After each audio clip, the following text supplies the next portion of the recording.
of their manager, John Hyland, as today's game continues. Starting pitcher for Wisconsin is Hudson Fox. Says he would buy the Milwaukee Brewers if he won the lottery. Well, he's a great year to do that, right? I mean, that's a no-brainer. That purchase will probably make you a little more money after they make it to the World Series this year. Yeah, yeah. First pitch is a miss of the strike zone, so a 1-0 count for Coronel.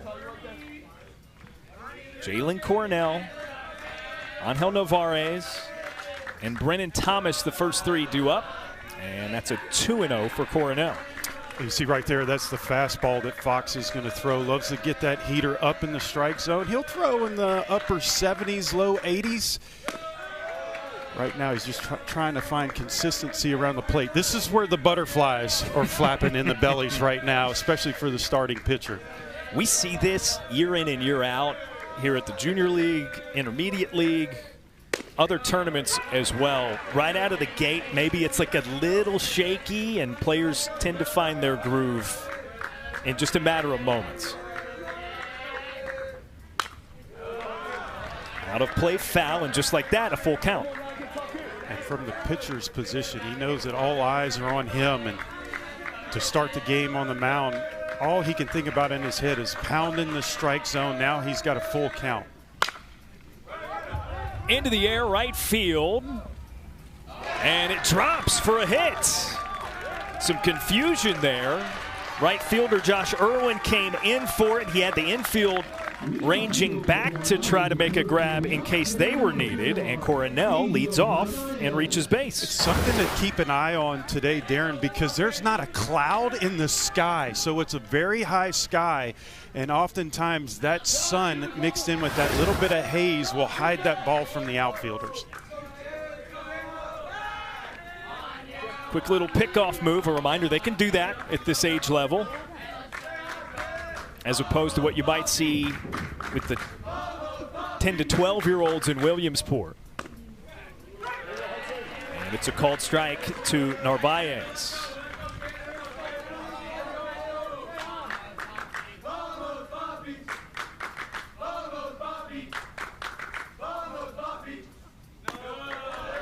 Spinner doesn't quite make it to the strike zone, 1-1. It's a nice pitch, though, and that's his best pitch, the curveball that Fox will throw when he needs it. He'll reach back and try to go inside on the left-handed batter.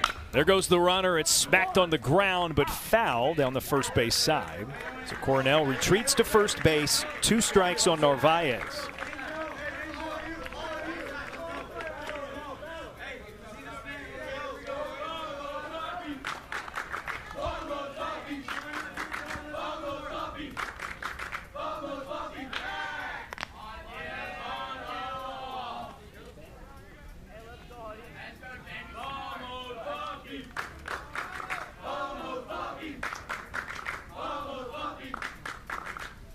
Fox to the plate, runner goes again, and it's a called strike 3 on the inner half. That curveball you mentioned. Coronel safe at second. There's one away. Yeah, we're going to see that. Anytime he needs the strikeout, he's going to go with that curveball, especially lefty on lefty. Starts that curveball on the right knee of the left-handed batters and has just enough break to cut that corner to get strike 3.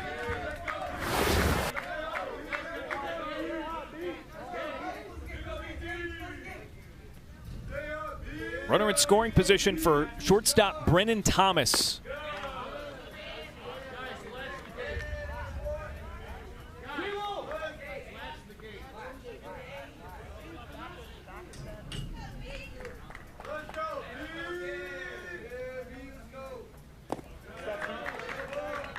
Into the dirt, 2-0.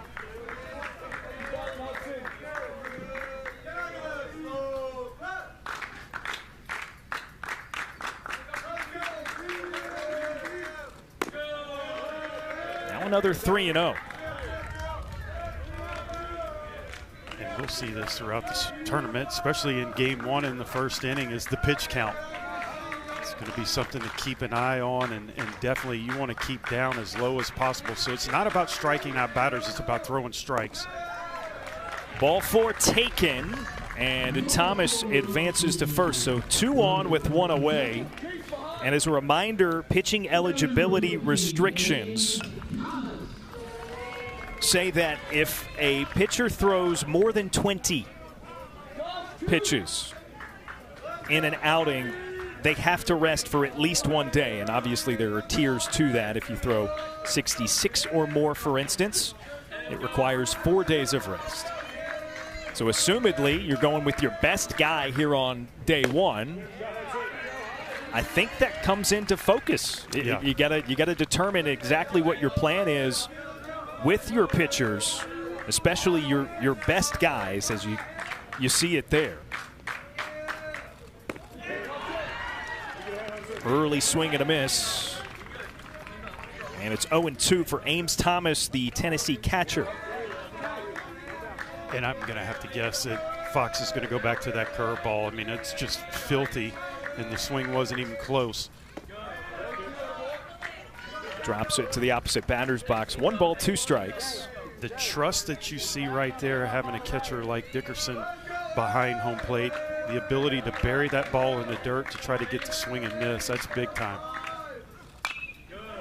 Fouled off the hands. It'll stay 1-2.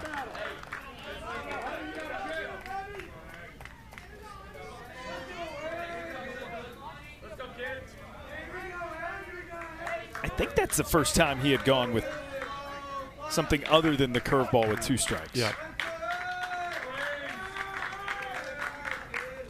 To set it up there and get a swing and a miss. 2 gone. There it is right there, back-to-back change-ups. Nice job, and I like the way he just threw those 2 pitches with confidence. One was down and away, and this had filthy break on it.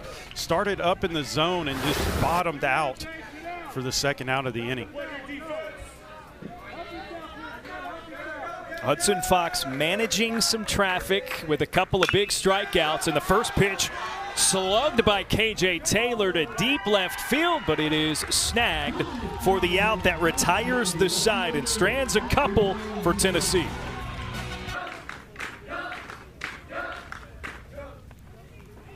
First pitch to Adrian Van Caster. Weakly grounded over to second base, scooped up and tossed to first by Eli Goodman. That's 1 down. We talk about how to conserve your pitches. That's exactly what you do right there. First pitch fastball, gets a jam shot, ground out for 1 out. Brings up Julian Pandy.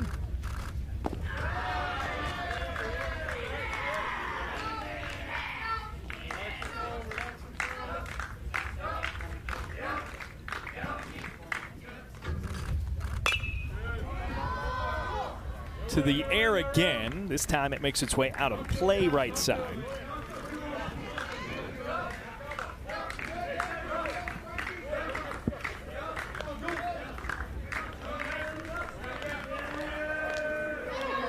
Juju Jackhammer is Julian's nickname. Swings and misses. He's got 1 and 2. Slider right there on the outside, so a couple fastballs, gets the hitter out on his first front foot, then he takes a little off of it. Skyward and back out of play, so he'll keep it at 1 and 2. I'm thinking of Juju Jackhammer. That had to start simply as Juju, right? I've been in enough dugouts in my youth to know that Julian, Juju, it just kind of makes sense. Where do you think the Jackhammer came in? You don't earn that until you go yard one time. So you have to earn the Jackhammer. Nobody just anoints you as a Jackhammer unless you start swinging a big stick. So I would have to say the Jackhammer's got some juice in his bat. Fouls it away again. And still alive at 2 and 2. He's seen 6 pitches. Yeah, it's probably got something to do with what he's doing at the number 2 spot. Yep.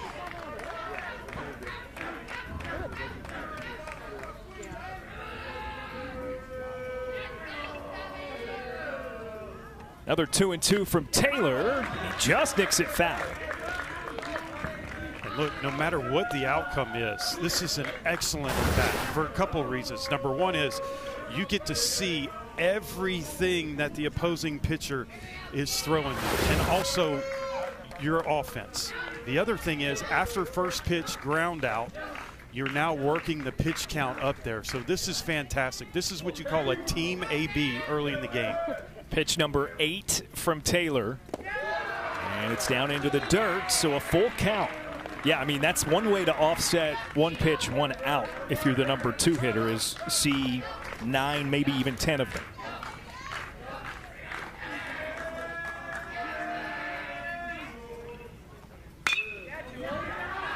Reaches, sends it deep out to center field, a couple of hops, and it's to the fence for Pandy. He's on his way to second, and he'll stop there with a stand-up double. Jackhammer. All right. There it is. There it is. Ask no more. We saw the jack. I mean, you talk about power. He just reached out and flipped the barrel of the bat, stayed through the zone. What a great job of staying through this zone. It was an off-speed pitch. He caught it on his front foot and had enough power and backspin that he burns the center fielder for a stand-up double. Saw a bunch of pitches and gets on second base in scoring position. What a wonderful at-bat.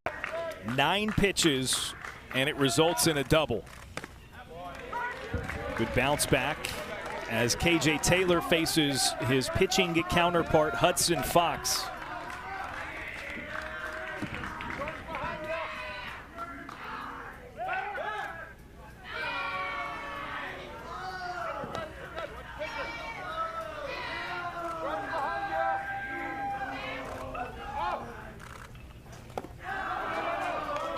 Fox steps back out of the way, 1-1. Just seems like right now Fox is just trying to overthrow the fastball a little bit. Got that ball down in the dirt. You definitely don't want to get it past your catcher. Breaking ball, weakly grounded. That's to Goodman again at second, and he tosses to first. So Pandy from second to third on the ground ball, but 2 down.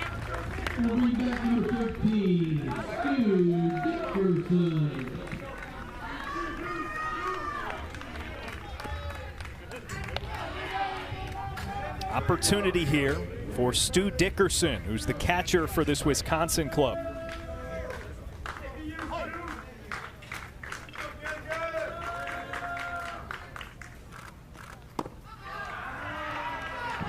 Taylor misses down, 1-0.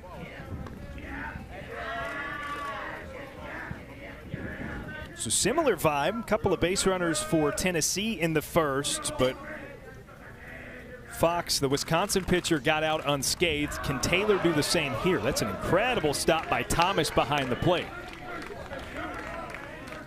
That's sacrificing your body right there. Nice job. Just throwing it all out to keep that ball in front of you, saving a run. A touch inside, and it's 3-0 to Dickerson.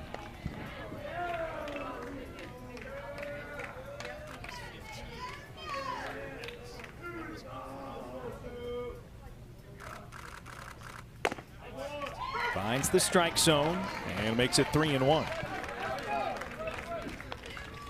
This will be interesting right here as to whether or not Dickerson has the green light, if he can swing away or if he wants to take another pitch. There's a swing. It's skyward into center field. And it's pulled in by Coronel. So runner stranded in scoring position for both teams to begin things. No score, 3-1. Just happy to be here.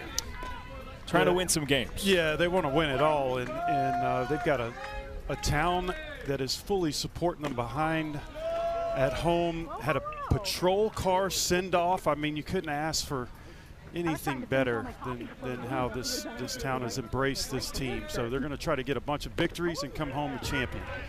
Couple of takes for Charlie Newberry, the third baseman. And it's 1-1. Sweeps away for Fox, 2 balls, 1 strike. So Fox now above that 20-pitch threshold. It's a wave and a miss, and it's 2-2. Yeah, once again, that curveball to another left-handed batter. So you got to take note.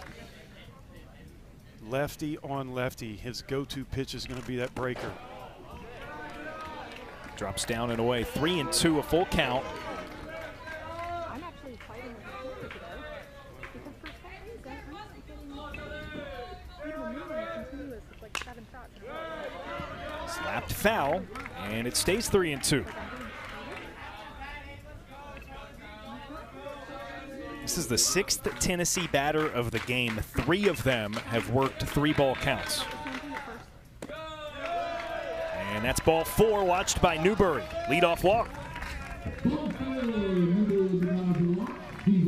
And this is nothing different. I mean, pretty much what they did throughout the regional. On-base percentage of just shy of 500. These guys only struck out 26 times in 201 plate appearances. So they can see the ball really well. First baseman Frankie Highland. Have to wait a moment for the first pitch.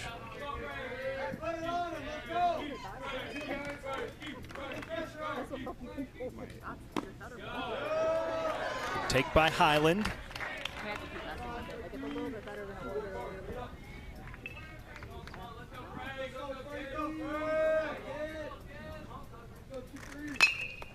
Drives it to the opposite field. That's deep off the bat of Highland, and it 2-hops the fence.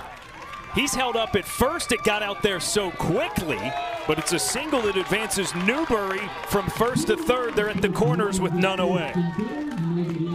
That ball was scorched. Fastball on the outside part of the plate. Great job by Highland right here. He keeps his front shoulder in. He lets this ball get deep in the zone and then drops the barrel. Another backspun line drive that just continues to carry. Goes all the way. That fence is 274 in right field. It short hops the fence for a long single. Brings up Eli Goodman, first and third.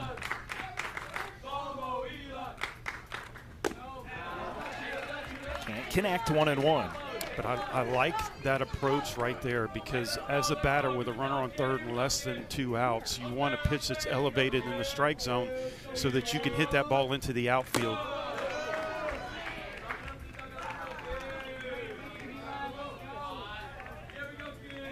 Anything belt high or below is most likely going to be a ground ball.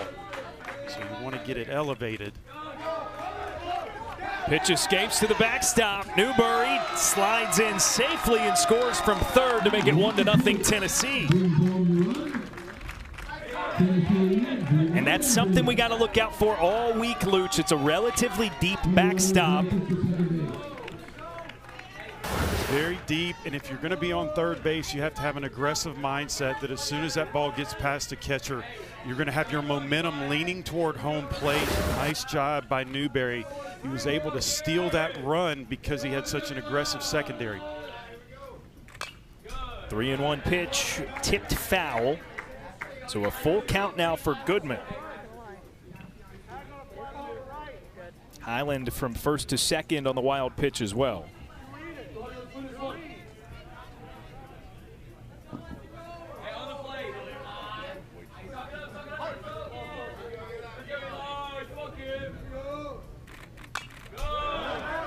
Goodman fights it off again.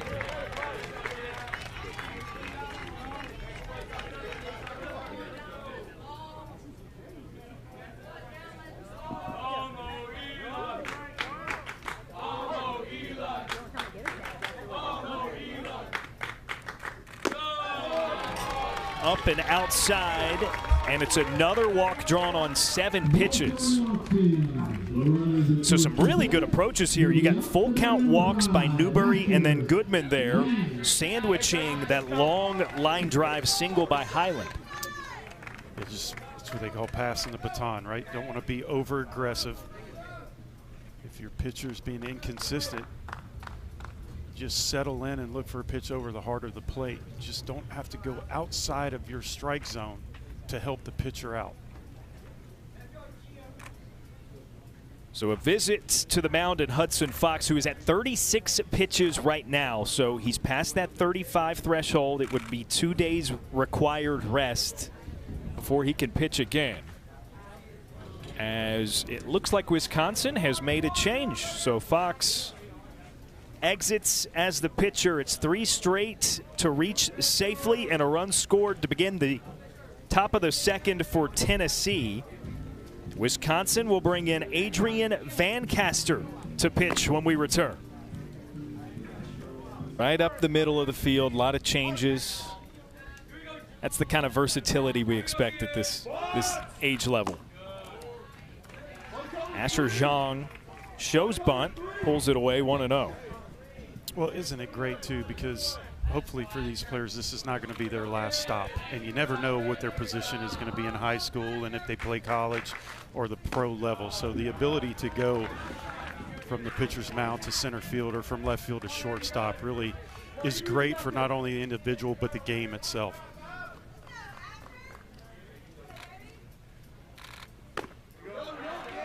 Zhang takes a swipe at it and makes it 2-1. Ninth batter in the order. So still 2 to go before it gets back to the top of the lineup. Now 2-2.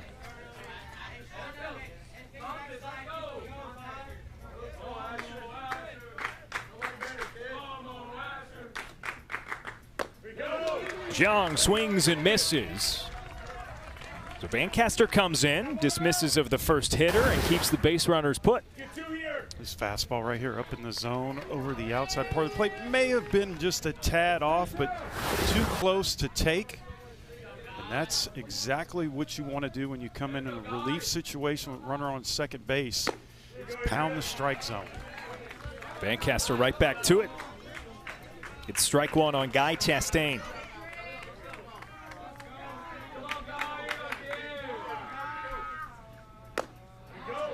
Wave and a miss. Quick 0-2.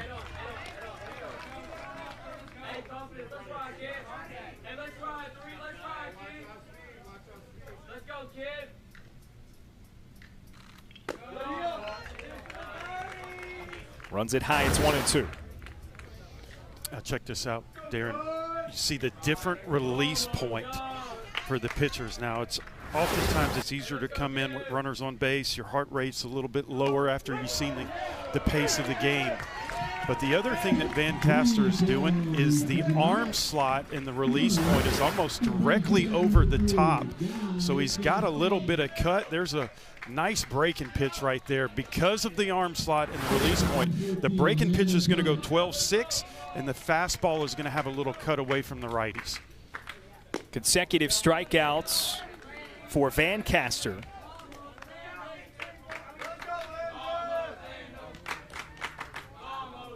Definitely a different look for the Tennessee hitters after seeing the lefty Fox. Into the air, foul territory, out toward right, and it drops right in between fielders. Tyler Arnold was making a run from second, Josh Irwin in from right.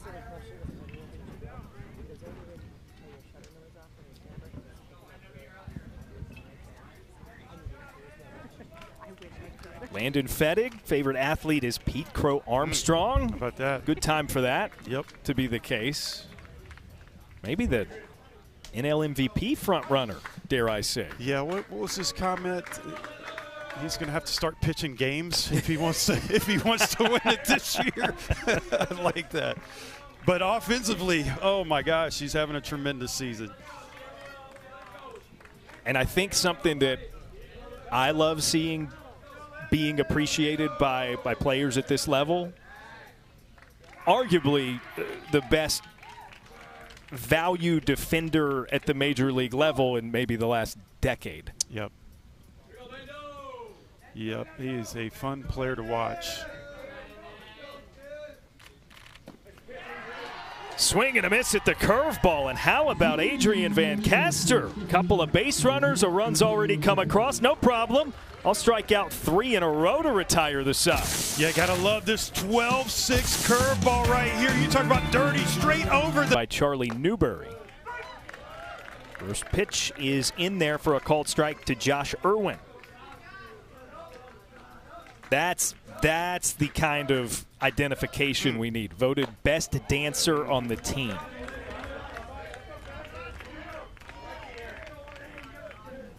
I would have to see that. It's a long week, Lucian. We got plenty of time. 2-1. He just doesn't strike. I mean, he's one of the taller players. Yeah, I was going to say, you know. Can't connect there. It's 2-2.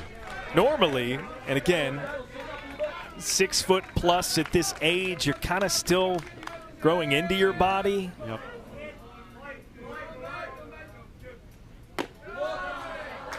Irwin's worked a full count.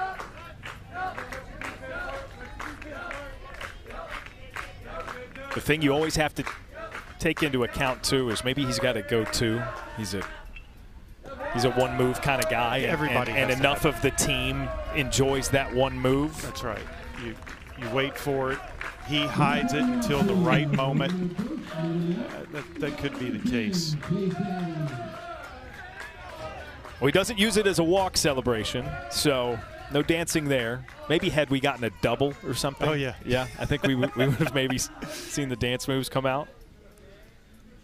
Leadoff walk for Wisconsin. Chase Adam takes the first pitch he sees, and it's 1-0. Do you think the new cleats would hinder him with that dance move? Because they're not Got to break him in. yet. Yeah, got to break him in. Adams sails it out to center field. First steps were in for Coronel, but he finds it and makes the catch for the first away. Yeah, I'd say the new Adidas is probably not Irwin's dancing shoes quite yet. Not yet. Teams just got all their gear. The cleats courtesy of Adidas. Welcoming ceremony last night. Get their jerseys, all their swag. They get to gear up and briefly envision themselves in these uniforms before strapping it up and playing in them. Such a great experience. And the excitement of not only coming to play for a championship, but also getting the gear, and we see in the questionnaires the excitement of receiving the pins and trading things with other players. This will be some gear that's going to be framed and put on the wall for the rest of their lives. Third baseman Peter Hayden.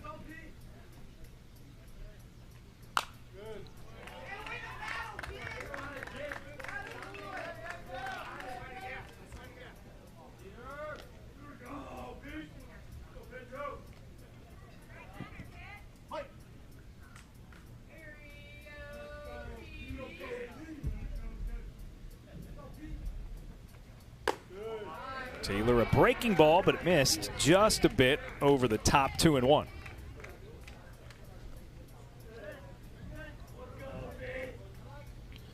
Curious to see the speed of Irwin if they want to put him in motion. Actually, Tennessee was thinking the same thing I was. This is a good opportunity with the count in the hitter's favor. If you want to try to get a hit and run or something going on right here, this would be the time. 2-1. Irwin stays, and the pitch misses low.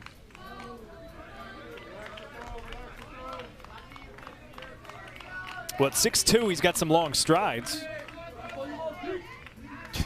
I mean, compared to some of these guys, he probably takes 4 or 5 steps fewer to get to second. That misses inside. He'll go anyway on the second walk of the frame.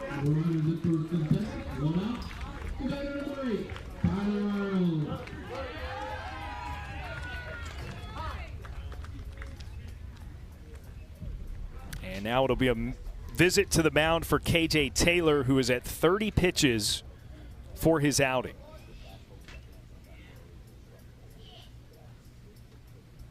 So if their concern is get him 2 days rest, you can throw to another batter, but you cannot take more than 5 pitches to retire that batter.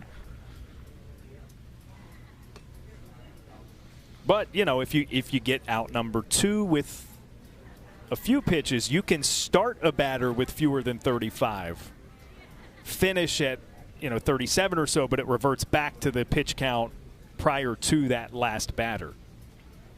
I think you're in a spot right here where a one-run lead is not a big enough cushion to take your ace out of this ball game. So the most important thing is to get game one victory and not worry about preserving anybody for down the road. So if you can get your offense to score more runs, it makes a much easier decision. But right now, this is a nail biter, especially with a runner in scoring position on second base.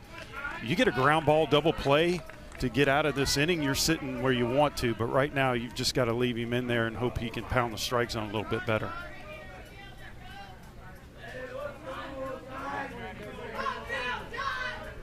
Forces at every bag, left-handed batter. It's the second baseman, Tyler Arnold.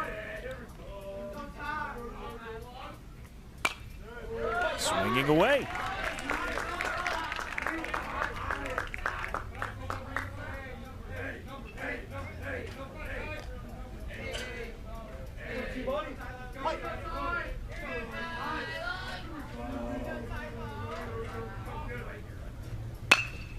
Second pitch swinging, grounds it over to first base. They get the first out at second. First baseman retreats to the bag. And a reward to not only the players, but the parents. I mean, if you think of the hours that these parents have put in, driving to practices and games and taking the boys out for snacks and making sure they're hydrating themselves. It's taxing on the parents too. So congratulations to everyone involved in this. Here to that. Tennessee to the plate for the top of the third inning. Back to the top of their order. Jalen Coronel led off with a single his first time up, and he shot one just now down the line and right that had a chance to stay fair, but curled foul. This one's blooped in the left field, and he's 2 for 2 today. I'll tell you what, this is a fantastic piece of hitting. On an off-speed pitch, it seemed like it was never going to get to him, but he was able to keep his weight on his backside and not drift forward. And he just waited on this pitch to get into the strike zone, and he lowers the hammer on it. Leadoff single. Last time he reached base, he stole second. Wisconsin defense obviously aware of that.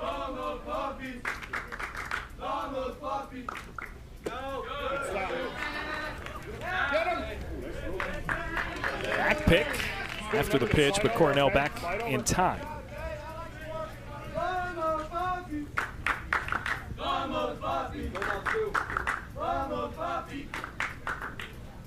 Narvaez takes a hack at it, sends it into the backstop, 1-1.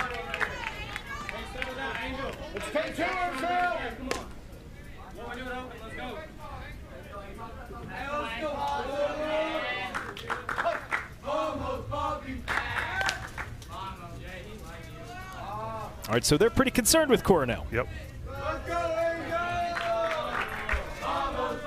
Good reason, too. There it is. I just had a sense he was going to go.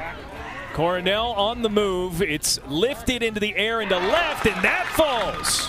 So Coronel had to hold up. He dives in safely at second.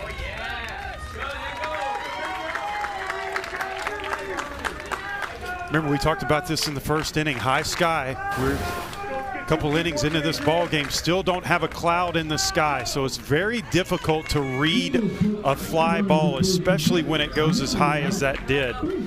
But you have to credit the base runners for running this ball out, and Coronel for getting a little past halfway and then judging the ball before he makes the decision so he can slide safely into second.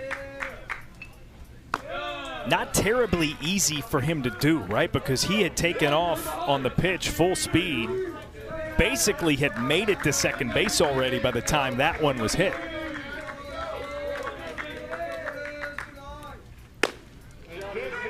Nice pitch, hits the outside corner against Brendan Thomas. So now 1-1. Thomas walked his first time up.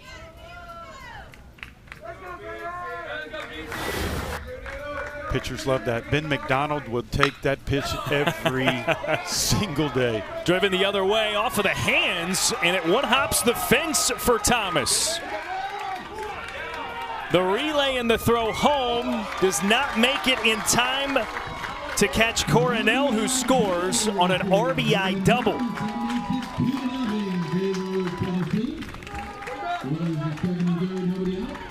Pass the baton. That's what this Tennessee does best.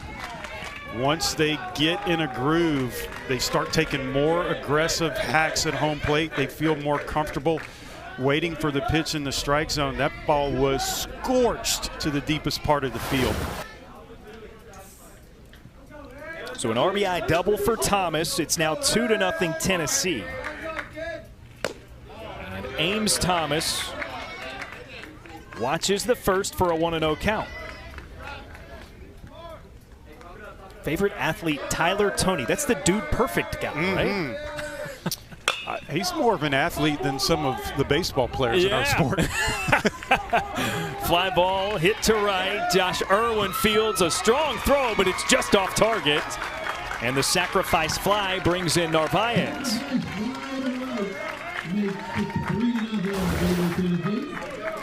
But this excellent job of getting the ball in the air, getting it deep enough to score that sac fly. How about the throw?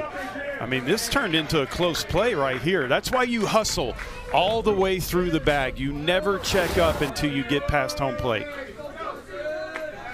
Couple across here in the third for Tennessee. And KJ Taylor is the batter.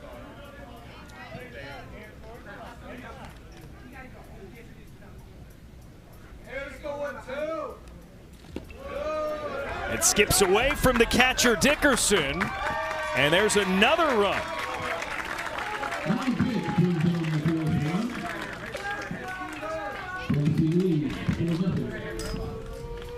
Tennessee's just, they are locked in right now, and all of the breaks are going their way. Dickerson couldn't get his body, and he's been so good at blocking behind home plate, but this one just skips away from him. As you mentioned earlier, Darren, it is a lot of distance behind home plate right there. So you get a decent lead at third, have that aggressive mindset that you're going to go home on anything that kicks past the catcher, and most likely you're going to make it.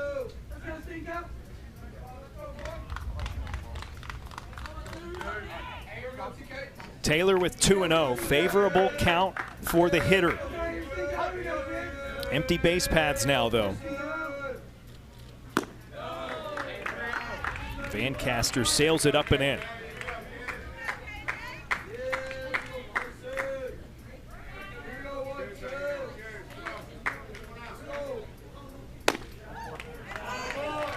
Watchful take by Taylor, and it puts a man on.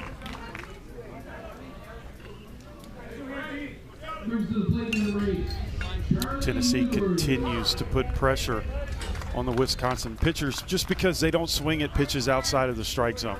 Been very selective, no reason to right now. The momentum is in their favor, and they know they've got a pitcher on the ropes.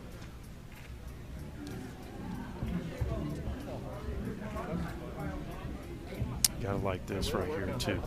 A little pep talk. It's the great thing about coaches at this level. You're teaching more than just the game of baseball. So telling his team they can get through this, bear down, and go back to the basics. Just try to play catch with the catcher. Right down the middle. Go ahead and throw strikes. It's better to make the opposition get hits than to give them free bases.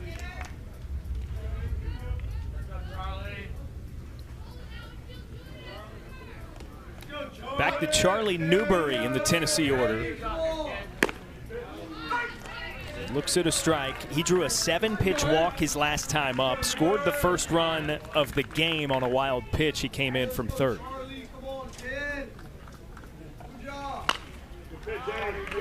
Fouls it away. Well, that's always a good meeting. You have a mound meeting, and then you pitcher. The next two pitches are strikes. Yeah.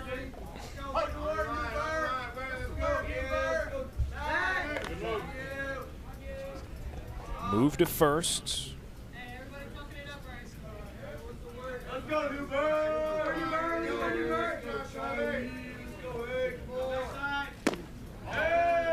It's Squeaks inside on Newberry. 1 ball, 2 strikes.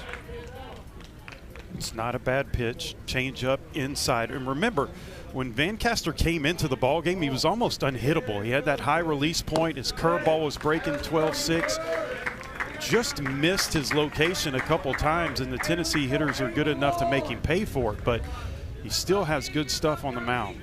Yeah, last inning came in with 2 runners on, struck out 3 in a row to get out of it. That one's laced into left center field. It's snagged by Fox in center to cut it off and keep it at a single.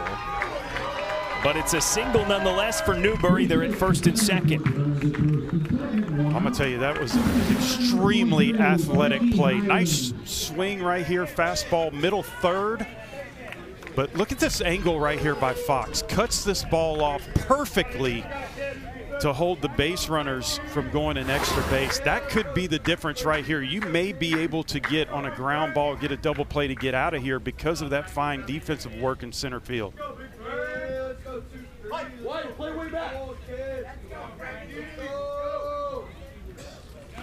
Now Frankie Highland watches it in the dirt, 1-0.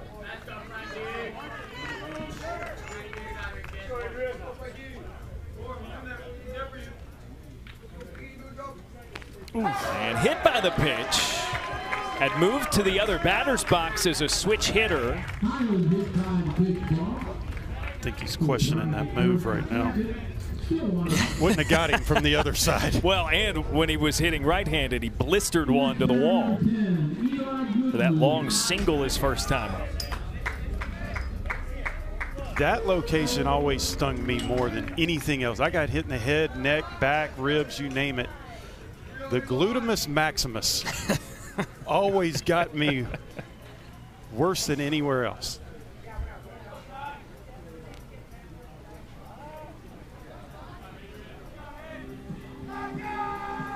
Running it off, making sure he's good to go. Keep it loose. Yeah, keeping it loose. While Vancaster receives his second visit, which means he's got to come out. So Wisconsin will move to their 3rd pitcher of the game. We had seen Tyler Arnold exit and go to warm up. That's who will enter as the new arm. Tyler Arnold is the new pitcher. While we're on the subject of nicknames, I wonder if they call him Alfalfa, or if they would understand that reference, given that no chance he can wiggle his ears. No chance, but that's a heck of a talent. Can you wiggle your ears? No, I don't think so anyway. If I can, I've never discovered it. That's tough to do. I'd have to see that one too. I'd have to see the 6'2" dancer and the ear wiggler all together. Maybe we pair them together. Bases loaded. It's a tough spot for Arnold to enter this game. And he grabs the outer half of the strike zone against Eli Goodman. First base number 2, Wyatt Gray, and at second base number 4, Will G.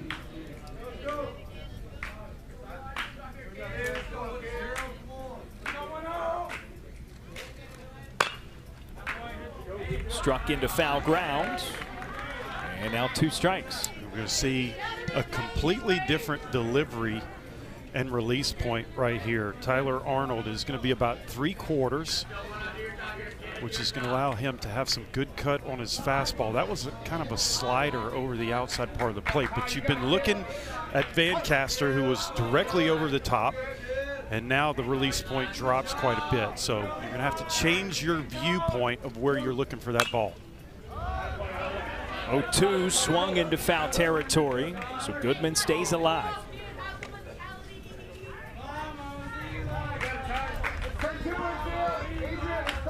Worked a 7-pitch walk his first time up.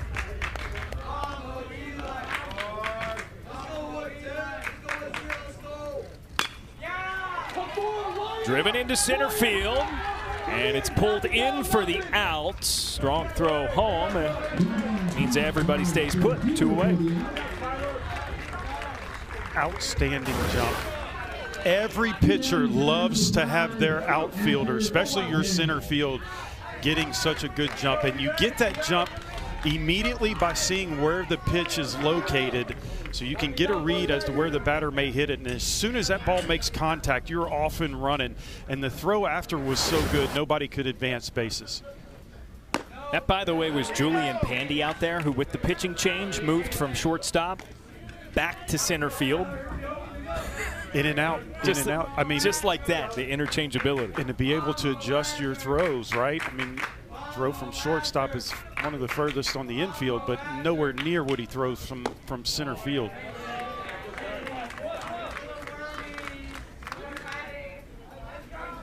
Two 2-0 count for Asher Zhang.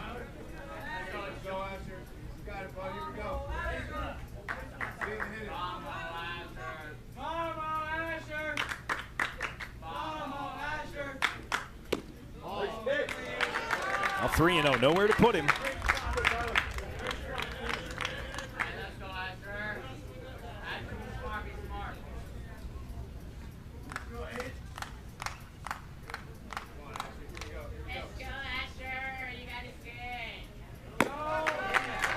Miss high is ball 4, and it walks in another run. That's now 4 across in the third for Tennessee. Sometimes that's the toughest pitch to get over for a strike, because you know the batter is taking all the way. Nowhere to put him. Tennessee just continues to tack runs on the scoreboard. Bases remain loaded for Guy Chastain. And it's top shelf 1-0. That's how you got to catch right here, D-Son.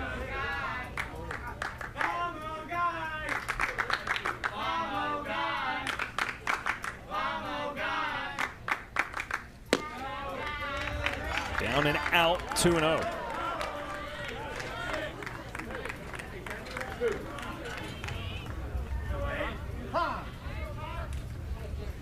And if you're the batter right here, there's really no reason to swing unless this is your dream pitch right down the middle. Everybody wants to hit a grand slam. Everybody wants to score a bunch of RBIs, but you have a pitcher that really has been inconsistent, and you don't need to help him out right here.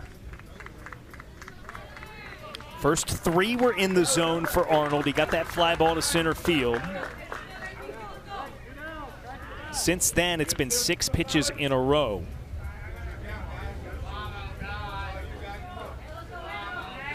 Four balls walked to Zhang, now 2-0 to Chastain. And Chastain rips it toward right, and a leaping grab at first, executes the out. Wyatt Gray just entered the game at first base. He started his warm enough that you can stay loose. This is perfect baseball weather. We don't get this in Louisiana until about January.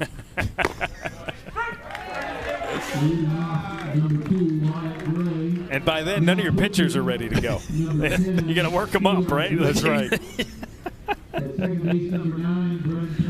First pitch was a strike to Wyatt Gray of Wisconsin.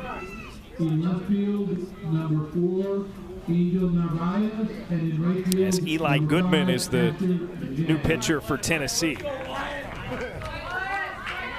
was asked to remove a wristband that undoubtedly was on his arm when he was playing second base just moments ago. Pitch inside is ripped foul. 0-2 for Wyatt Gray. So bottom 3 batters in the order for Wisconsin. The first 3 up. It'll be their first plate appearance, beginning with Gray.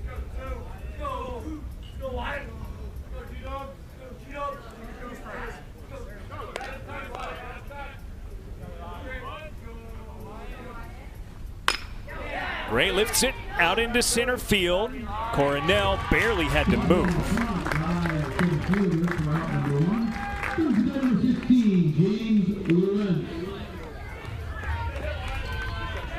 Look, that's a nice piece of hitting, because you're watching the opposing pitcher. You've seen Taylor for a couple innings, and you know what he's throwing. You know what he's going toward in certain counts, and then all of a sudden they put a relief pitcher in there. And so you're learning as you go, but great swing, good solid contact. 1-0 for James Lorenz.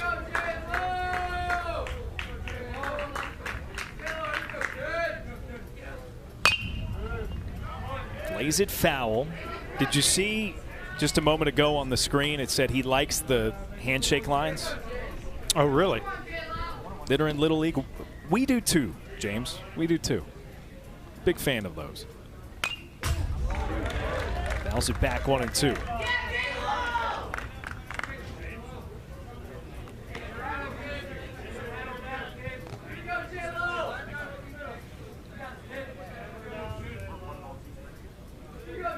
One of those things that this age group is one of the last times you really get that in a competitive environment. Yeah, it's cool. That is really cool. I remember I was in a handshake line when I first got called up with the Baltimore Orioles with our own teammates, right? And Cal Ripken, instead of giving handshakes, he gave jabs to the ribs. That was his handshake. I did not like those handshake lines. No. Good take for Lorenz. It's 3 and 2, a full count. And again, to be clear, at the big league level, it's just your teammates. Just your team. Yeah, yep. You don't go across the dugout to handshake any opposition. That's called a trade. If you do that, you get traded immediately after.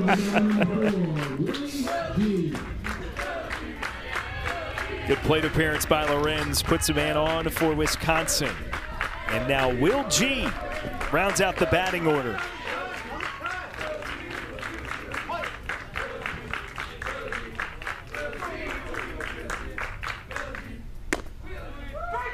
First pitch is a strike.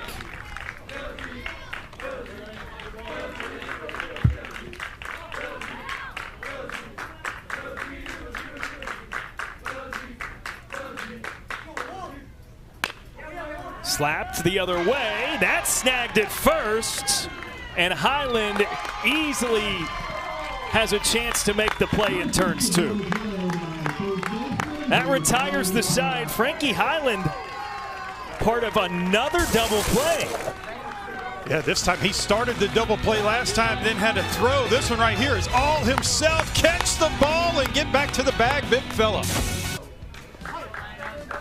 It's a great shot. Incredible. Our crew showed up earlier than us anyway to get that footage. So that's why they're the best. They go above and beyond. Way to scope it out, guys. And that was not a green screen or AI. That was legit. I mean, that looks almost fake. That's a rocket right through the middle of the infield for Landon Fettig. Just beats the throw to first, something you always have to watch out for. But it's a leadoff single for Tennessee. Well struck right there. How about this? From center field. That was a cannon. Absolute hose. How about that? But that's the other thing, is these players play multiple positions, so the arm strength can be shown from deep shortstop and deep center field.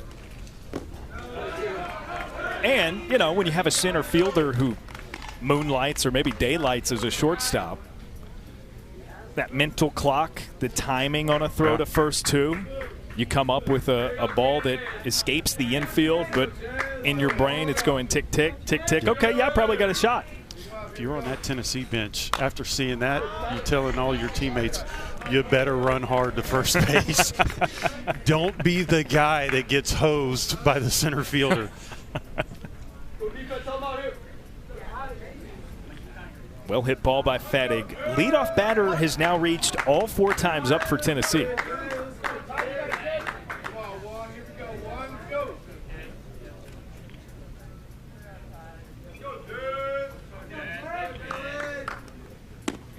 Jalen Coronel takes 2 balls and 1 strike. He's 2 for 2, couple of base hits.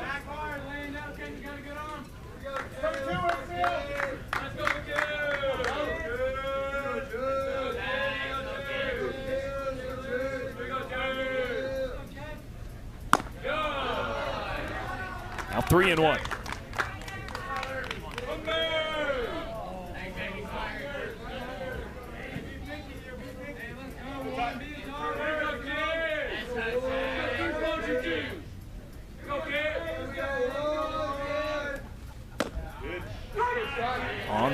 clear black. And a full count to Coronel. Just clipped the outside corner and really look, 2-1 count. Coronel's seeing the ball great. No reason to swing if it's not in his wheelhouse. Now he's going to have to battle. 2 strikes, a little bit different. He knows that the umpire is calling that ball just a tad off that corner, so he's going to have to protect if that pitch is in the same location. 3-2. Coronel fights it off. Perfect. Perfect. It's everything you want out of a leadoff hitter right there, to understand not only the strike zone, but where the umpire is calling. Some umpires like to call the inside part of the plate. Some like to call the outside part of the plate. Some umpires like to call it as soon as it's released out of the pitcher's hand. You just have to know where you are in the game and who's calling. High fly, right center field. And the call made by center fielder Hudson Fox. Good communication out there. That got maybe a little scary with 3 fielders in the range. Yeah, center field has pop-up priority with the outfielders. And you could have heard it from here. Calling the ball in center field, waving off the right fielder, and then another strong throw. Just a little too high on the throw. Nice job by Dickerson to back up to first base to catch that throw. And I think I said Fox. That's Pandy back out in center field. Again, they're just kind of in and out, in and out. Yeah, every other inning. Yeah. Misses inside to Narvaez. 3rd plate appearance for him. So Pandy started in left, moved to short. Well, he was in center first. Or center first? Okay. Then short, and then back out to center.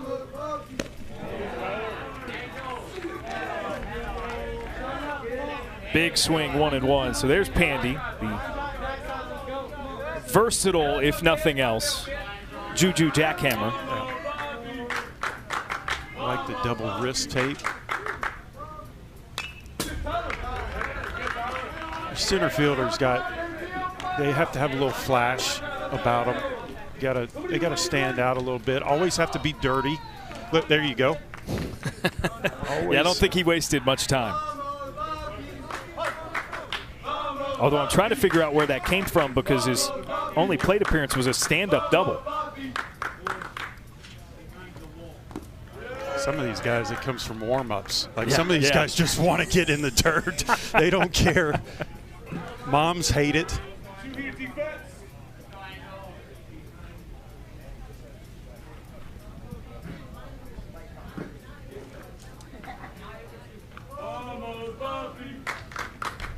2-2.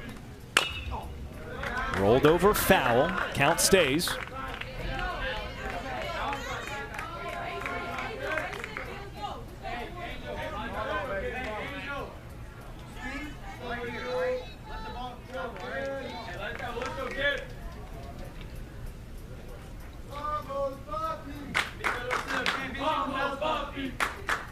This is the 6th batter Arnold has faced. And pitch number 26 on the way. Narvaez drills it out to right field. He's on his horse to second. It's a stand-up double. Lead runner Fettig has to boogie to get in safely at 3rd. Man, that ball was crushed. Fastball down and in to lefty, right in the danger zone. The only thing that kept this ball from going over the fence was the top spin that he had that made that ball go down and short hop the right field fence. Excellent at bat. Saw a bunch of pitches, fouled some balls off, and we've seen Angel through the course of this game do excellent command of home plate and the strike zone. Puts 2 in scoring position for Brennan Thomas, who hit an RBI double his last time up. Tennessee so far in this game 2 for 7 with runners in scoring position. And Thomas lays off 1-0.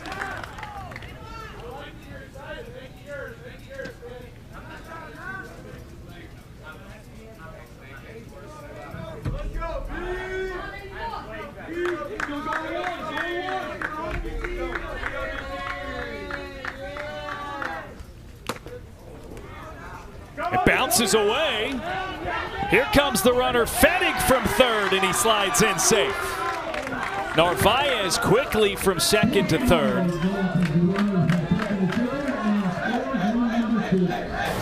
That was a tricky one. I think that might have even bounced off of the umpire. Yeah, it did.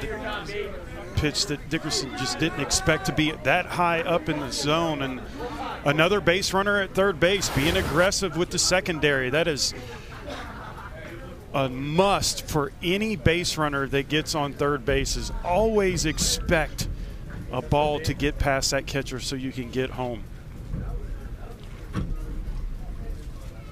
And I like the feet first slide too. You see oftentimes, and I was guilty of it a couple times in my career, the head first slide at home is very dangerous. You go feet first. Saves the fingers, saves the shoulders.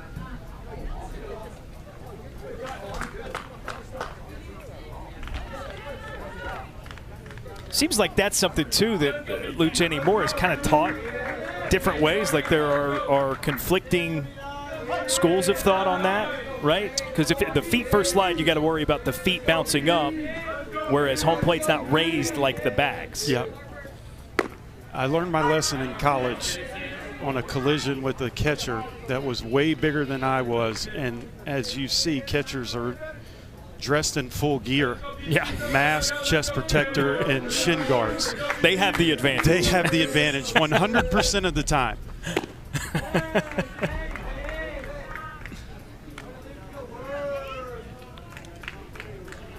3-1 now to Brennan Thomas. There's definitely situations where the hook slide is important, and you can do that head first slide and clip the corner of home plate. But when you're going straight in, just like Fettig did, just go feet first.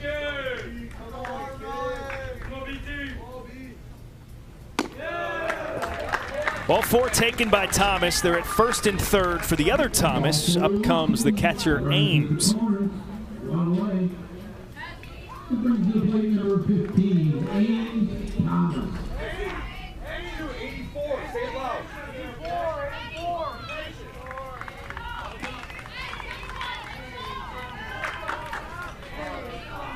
So a first and third situation.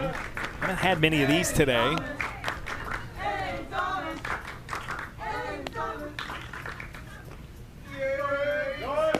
There goes the runner from first. Throw cut off by shortstop. Narvaez tests it and sneaks in safely with the head first slide.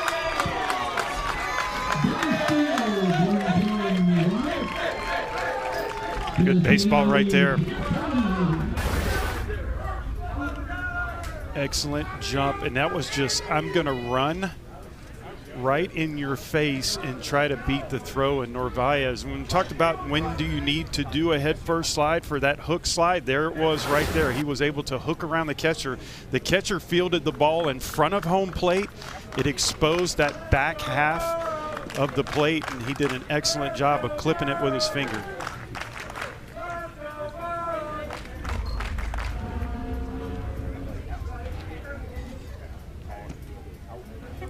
So this play potentially under review. If anything here is reviewable, Luch, I think it's got to be the tag at the plate.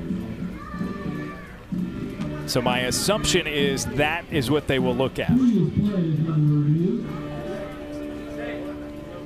you get 2 per regulation.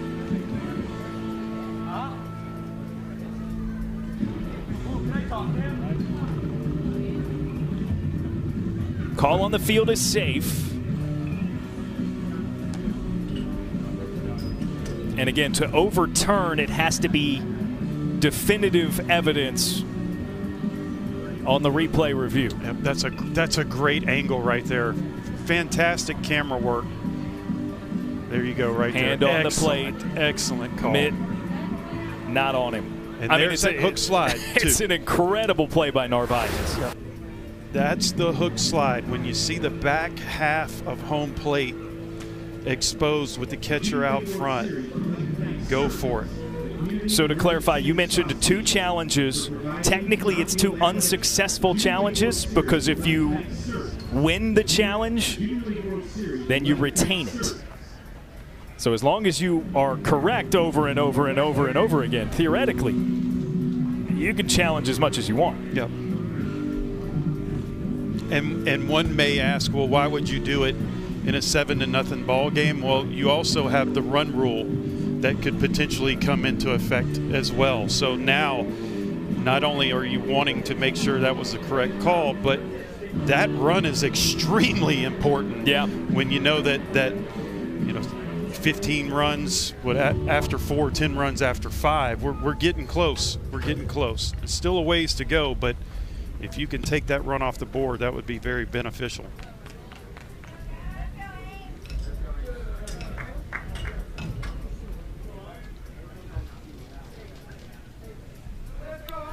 So the call confirmed safe. And Ames Thomas back into the batter's box, a 1-0 count.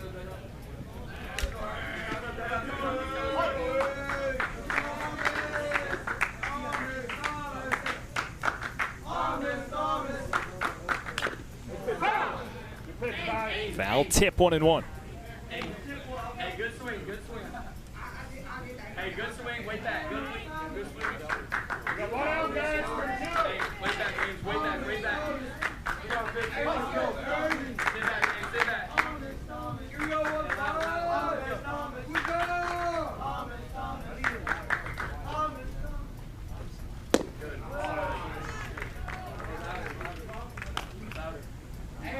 Two balls and 1 strike. I was trying to have an ear on what the Tennessee dugout is chanting.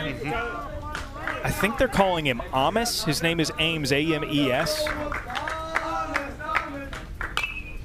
Ames Thomas. It's got to be an inside joke. As if his name's rhymed. Look, I mean,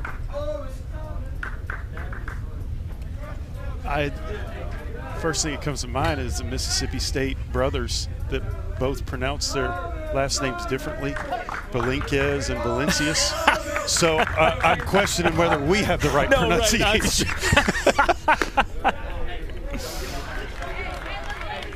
I did a coach's scouting report one time. I'm not going to name the coach for LSU, but he called his player one name, in which I said on the broadcast, and I was corrected via text message. So he wasn't even getting the pronunciation right. That's lasered into right field. Base knock for Thomas. And here comes the run from second. Brennan Thomas races across. Now 3 runs for Tennessee in the 4th. It's 8-0. Beautiful swing by the lefty. You can see the use of that lower half. That's where you generate your power from in your swing. Explosive core, explosive legs gives you that exit velocity that everybody's striving for, and Tennessee just continues to tack on runs. That's how they got here. Their offense was extremely hot during the regionals, and they haven't cooled off one bit. So it'll be a pitching change for Wisconsin. They bring in Josh Irwin, the light-footed 6'2", or now pitching. He was voted best dancer on the team, as we've discussed in this one. Trying to keep this mitigated after 3 runs have already come across for Tennessee in the 4th.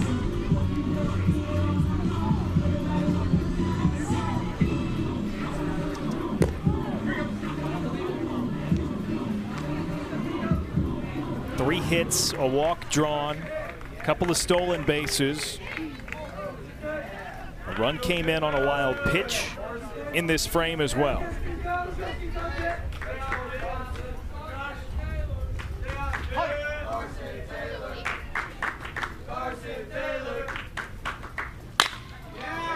And Taylor rips it into right field. First pitch he sees, and they're at first and second.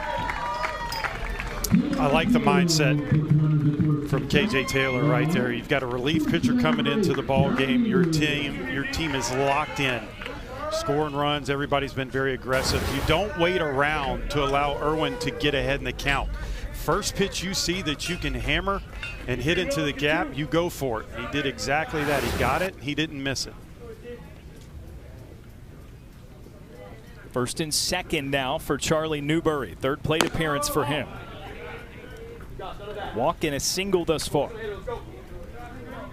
Okay, so Luch, last batter was Carson KJ Taylor. The dugout was chanting Carson Taylor. So now I am kind of questioning Ames Thomas, Amos Thomas. I think it's the flow, right? Yeah, you got to turn it into 2 syllables. Yes, so maybe yes. they just, yeah. Reading the questionnaires, most of these players love flow. And so Amos Thomas has that flow. It's got that riz to it, you know?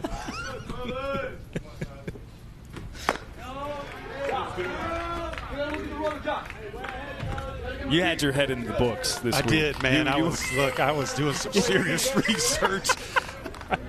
I have listened to songs and musicians that I never knew that can carry a tune. It has been really fun. Do you have a favorite of your new discoveries? Based on, again, this is based on the players in this tournament. That's right. Filling out a questionnaire that lists their favorite movies, musicians, all sorts of stuff. Yep, I've got them written down. A lot of Drake fans in this tournament, but there was a couple. I think one was like Yada Yada Funk or something like that. You and I need to listen to that song tonight to wind down. You'll never get it out of your head. Okay, it will stay good. with you forever. That's encouraging. Yeah. It's been great. Bases loaded for Frankie Highland here, by the way.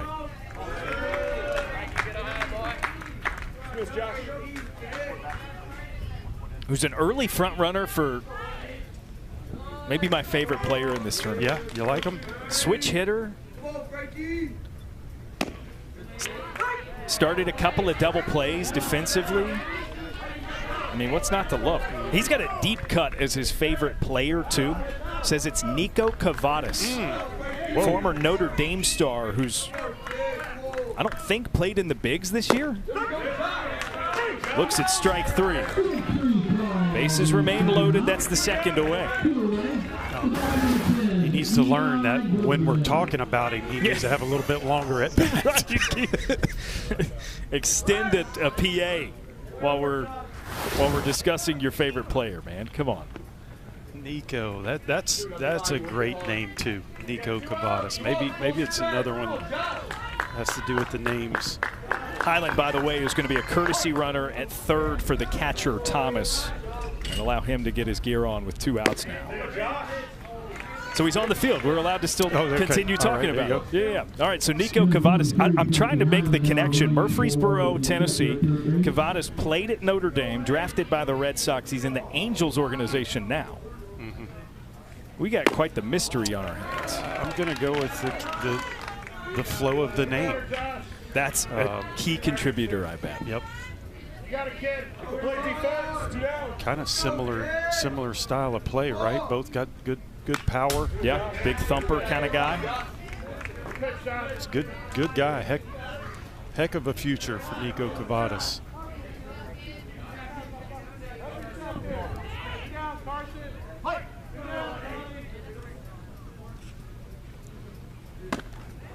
Three balls, 1 strike to Eli Goodman.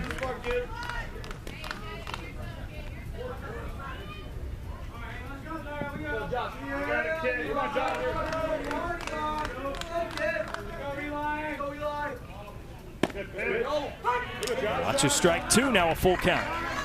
Really have to bear down if you're Irwin right here, 8-0. And you just got to pound the strike zone because oftentimes, especially young players, their mental approach can drift. They can drift off to what else they want to do That was a nice job with a slider on the outside corner in the inning. Irwin strands the bases loaded with the strikeout, a second consecutive to get out of the fourth. Yeah. Big showing. I would expect their first game to be pretty rowdy. Top of the order for Wisconsin, trying to fight back and cut into this Tennessee lead, Adrian Van Caster. Second plate appearance for him. He hit a ground ball to second his first time up.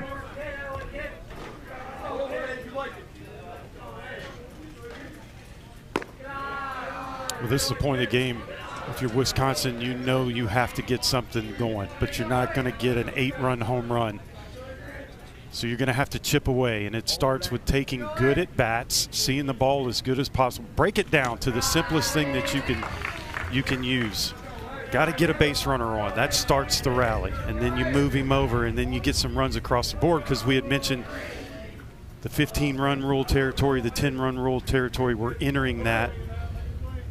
But oftentimes players get overwhelmed because of that big 8-run difference. It's got to start somewhere, so why not right here?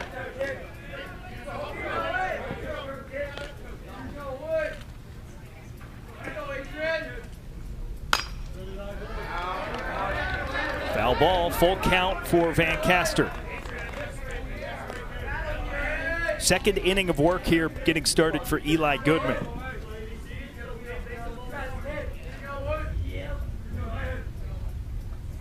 And that's ball 4. There you go. Starts with 1. This is where you got to trust the guy behind you. You pass the baton and have another good at bat. No reason to swing for the fences right here, because that's not going to help you.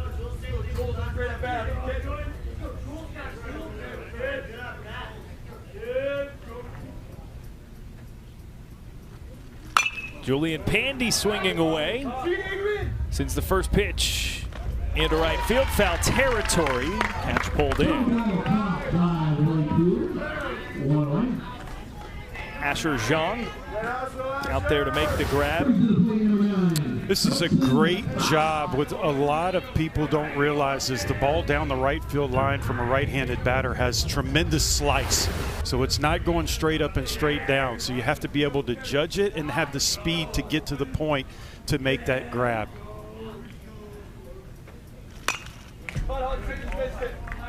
Oh, 0-1, second plate appearance for Hudson Fox, who started the game as the pitcher.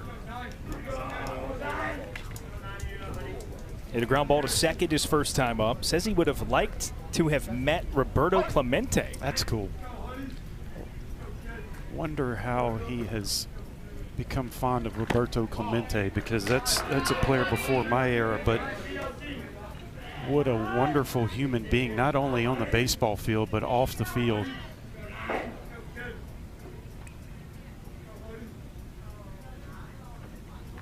You know, it's funny, I was with Kevin Pillar at the Intermediate League World Series last week, and he and I had this conversation because it kept coming up. Players of this age listing that their favorite player was somebody like a Ricky Henderson or a Tony Gwynn, guys that they could not have possibly watched in the majors. But with YouTube and things like that, I mean, these guys are aware of everything if they want to be. But you can find some clips of Ricky Henderson on YouTube. You have to do a deep dive to find you some Roberto Clemente. Yeah, I mean, no doubt. You have to be really interested in finding it. Strike 2 makes it a full count. The encouraging thing for me there, Luch, is a lot of what you're going to consume on Roberto Clemente, you got to read. Yeah, yeah, that's true. So I think Hudson Fox has probably read some books. Yes.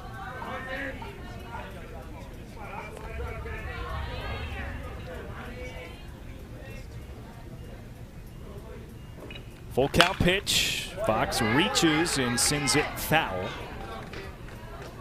Well, now it makes sense to me. The way he plays center field out there is very Clemente-ish, right? Tremendous range, great arm. I mean, he was a 5-tooler way back before we started talking about tools the way we do nowadays. Yep. Seventh pitch is ball 4 to Fox, so he walks. It's now 2 of 3 free passes for the batters who have stepped up here in the 4th for Wisconsin.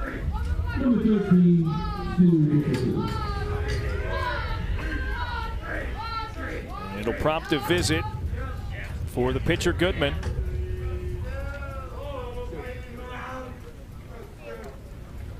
Who's at 25 pitches.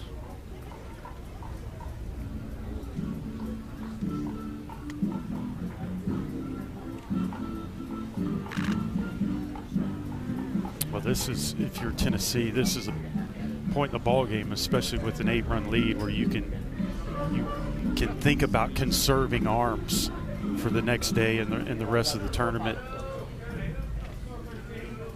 Wasn't like that earlier in the ball game. They had a 1-run lead when Taylor was on the mound, so they were trying to put some runs on the scoreboard.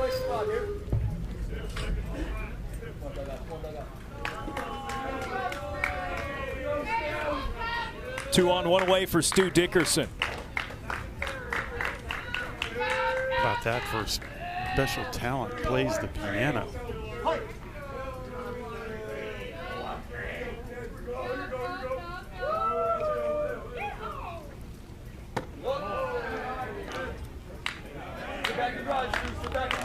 Wouldn't think that a catcher, as rough as they are, would have delicate fingers. Yeah, right. To stroke the keys. Most likely pretty piano. calloused. Sends it into left field. That's a base knock for Dickerson. They made an attempt at the force play at third, but Lancaster there with no trouble. So bases loaded after the first hit of the frame for Wisconsin. Good piece of hitting right here. Fastball down and in. He clears the hips to draw those hands on that inside pitch and keeps it fair. Kind of seeing the offensive production that Wisconsin had during the course of the regional. 4 games in which they scored double-digit runs. These guys can swing the bat. Just shows you how good Tennessee has been pitching today. Wisconsin has had base runners every time they've been up. That was their first hit since Julian Pandy's double in the first. But they drew 2 walks in the second, a walk in the third, 2 so far with the hit here in the 4th. So the lack of runs, not necessarily for a lack of base runners.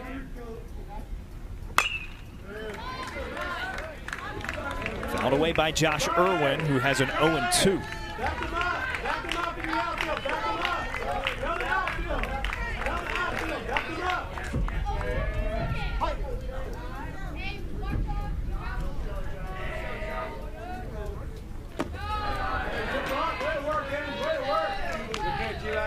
Josh Irwin is looking really comfortable in this at bat. Not only on that foul ball swing, but the take right there is where you really get to see it. Nothing lunging. He was able to stay back on that. Didn't even flinch on the ball. Battles the breaking ball with 2 strikes. 6'3". He gets one in his wheelhouse with that bat speed that he just showed on that foul ball. He might hit it out of the ballpark. Another 1-2. In on the hands. But Irwin gets around enough to foul it away.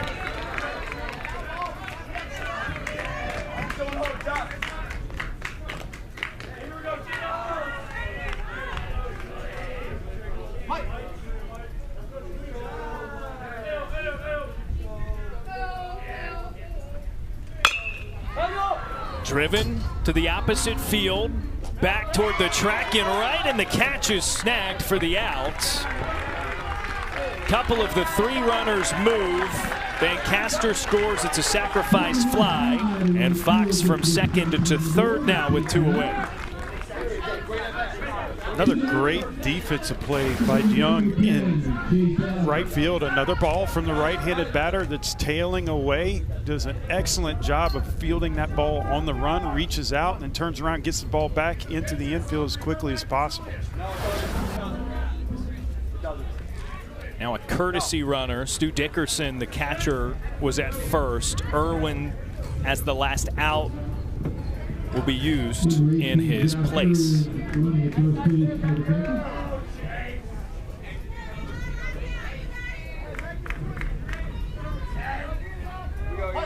go, kid. Let's go.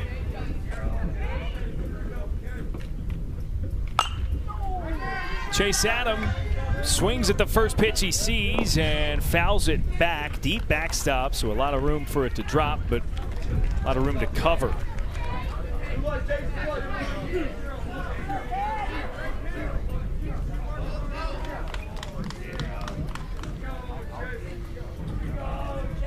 Adam did not waste any time his last time up. Hit a fly ball to center field. Come on now. Quantum physics. Come on now. Whew. Come on. First of all. Yeah, we got a lot of ground to cover here. First of all, what school do you go to at his age to study quantum physics? Or is that extracurricular? I don't. I kind of disregard everything else on that questionnaire. Is that his version of finding stuff to read about Roberto Clemente?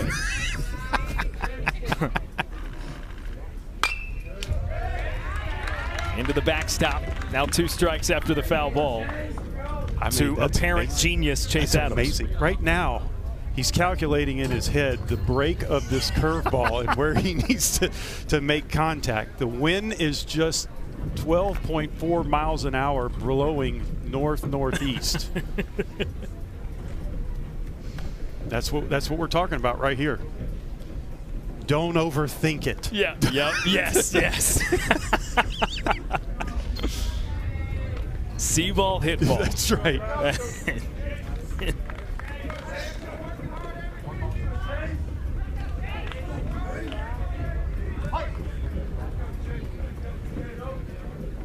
Goodman with 2 strikes. Hard on the ground, and it's through into left field. Adam brings in a run, an RBI single, and they're at first and second. Chase Adams' calculations were correct. And the result is another run. Look at Wisconsin chipping away, and we had talked about that coming into this inning.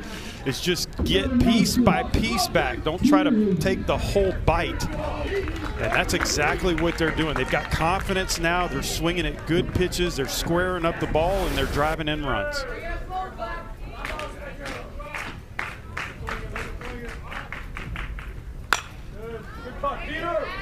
Still not afraid to swing the bat either as Peter Hayden fouls the first pitch.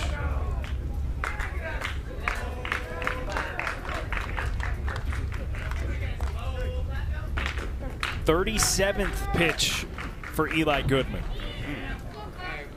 So as a reminder, if he exits now-ish after this batter, he would require 2 days of rest.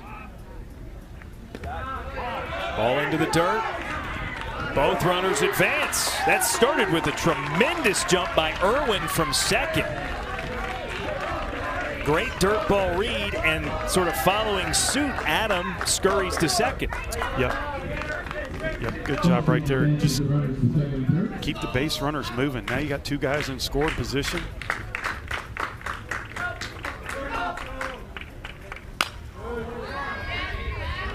Hayden fouls it away. Hayden can put this ball in the gap right here. You got an 8-4 differential, and now 1 swing in the bat. If you load the bases up, 1 swing in the bat can tie this thing up. 2-2. Hayden bounces it right side of the infield. Goodman an underhanded toss to first, and it ends the rally. 2 across, though, in the 4th inning for Wisconsin as they cut into the bottom 3 in the order. It's Asher Zhang first. Up and inside, 1-0. He walked with the bases loaded his last time up. He has a strikeout and a walk to his credit through 2 plate appearances.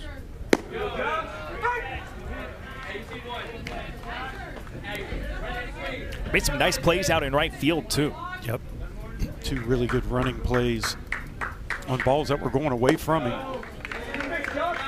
sometimes that'll translate to a really good at bat, having confidence in your defensive skills that day. Watches it low of the zone, 3-1.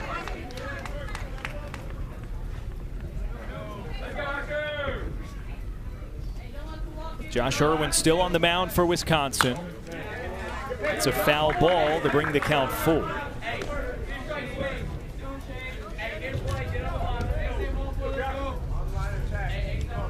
Jiang says his favorite musical artist is Mac Miller. Was that on your list? Can't say that it's on my playlist, no. Well, of your new discoveries. Yes. Let's see, I've got it. I've got it in here.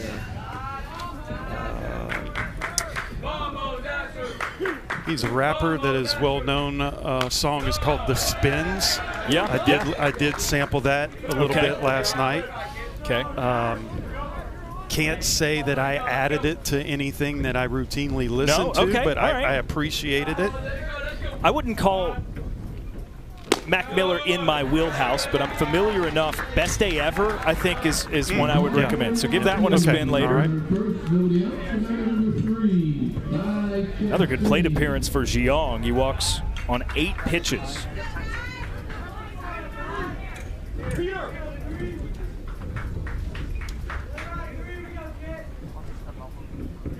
It's one of my favorite NPR Tiny Desk concerts. Are you familiar with those? The concept. It's like the little desk setup. They post video of artists. It's a big social media thing, Luch. Okay. All right. Mac Miller's is like an iconic. Yeah, really. One. Yeah. It's a legendary one.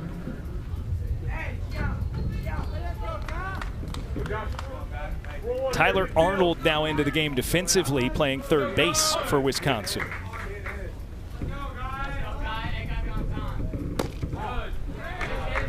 First pitch is inside to Guy Chastain, looking for his first hit today. Could do the worm and moonwalk. Is that aspirational, that's my era right or there. He can do the moonwalk and the worm? Could if you asked him. I guess so.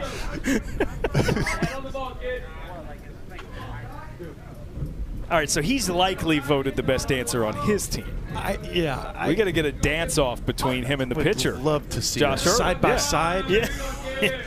Uh-oh. Pick play goes behind the runner, and Jiang slides in with ease at second. Either that was just an unbelievable jump, or he timed up Irwin just perfectly. And sometimes the pitchers will forget about the base runner on the bags, and they'll just go through the motions because they're so focused on throwing strikes. And Jung could have done that. It could have timed him up. Oftentimes you say, all right, he won't look at me for 3 seconds. So in your head, you're counting 1, 2. When you get to 3, if he doesn't look, you take off running. Bouncer left side, sliding snag at shortstop. The throw is off the bag, or at least high anyways. It brought Wyatt Gray off of his feet to reel it in. So runner is safe. They're at first and second. Ball's hit way in the hole. Nice job of picking it, keeping it in front of you. Not in time. I love that both of these teams have been hustling all game long, especially the first base. That's the only way to play this game.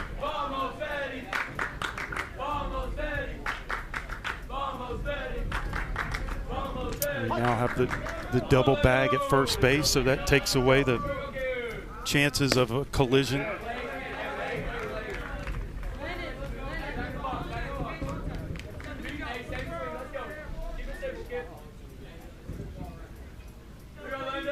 Third plate appearance for Landon Fettig. Ducks out of the way.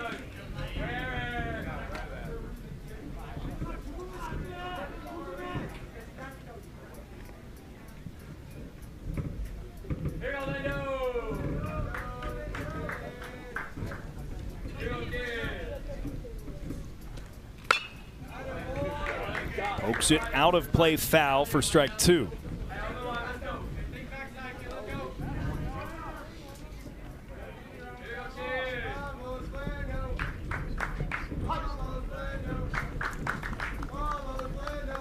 1-2. Into the dirt. 2-2. Yeah, this is something to keep an eye on as well with Josh Irwin. During the course of the regional, at times he got a little wild. 7 walks, and you'll see he'll make a really good pitch, then he'll try to overthrow the ball just a little bit and get it outside of the strike zone. That one was perfectly placed fastball. He's got good zip on his fastball. That was just at the top part of the strike zone to get strike 3. Here it is right here. Very tough pitch to catch up to, especially when the pitcher's got that velo. That was about in the low 80s for that fastball. Gets an out on the board, keeps the runners where they are at first and second.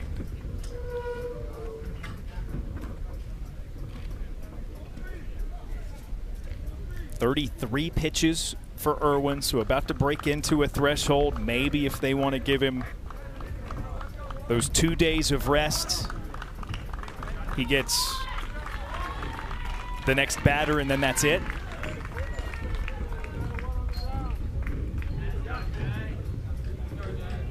And that might be what that conversation was.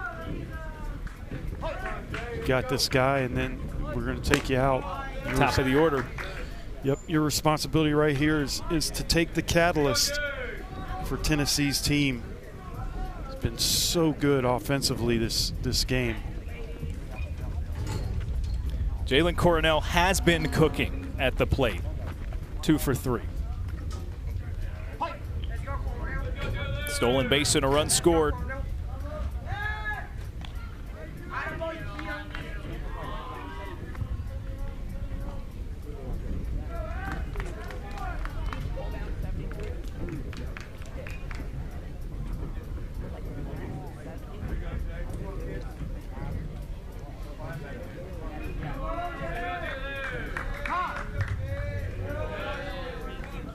Long wait.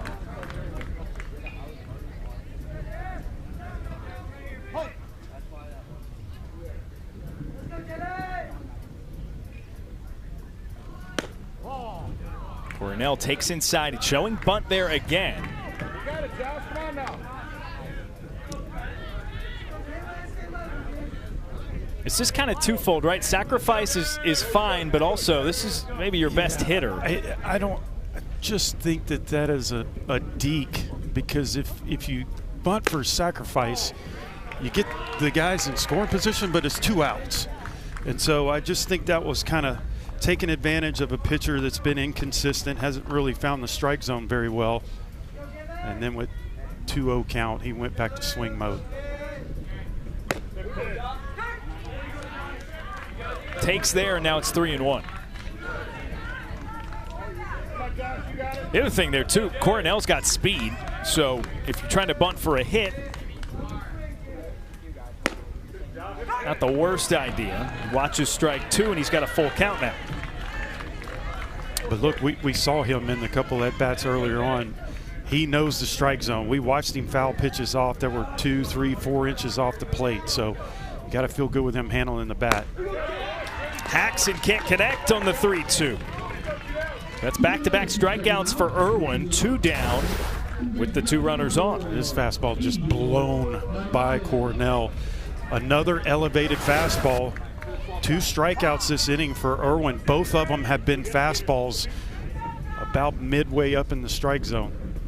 And now here is the call. So Irwin replaced, and they do get him out within that pitch threshold. So 2 days rest is the requirement for Irwin. He'll stay in the game and move over to the left side of the infield. So we'll see who Wisconsin brings in to pitch when we return.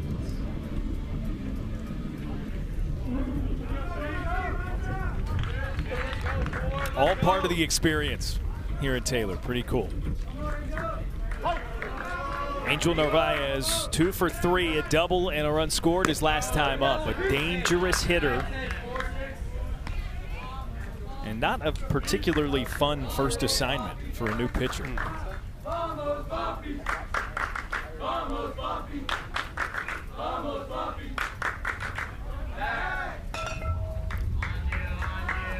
back to first.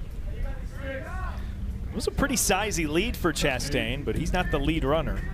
Yep. And he can really, with the first baseman playing behind him, he can go as far off the bag as the first baseman is off the bag. Narvaez flares it into left field, and it drops for a hit. A quick throw to home, not squeezed. Jeong scores. And it's more runs produced by Narvaez and this Tennessee team. It's good placement right here. Good hitters find ways to get the ball where the defenders are not and get the runners across home plate. Jeong can absolutely fly. I mean, he came around third base like he was shot out of a rocket. Narvaez ends up at second after the RBI hit. That's his third knock of the day.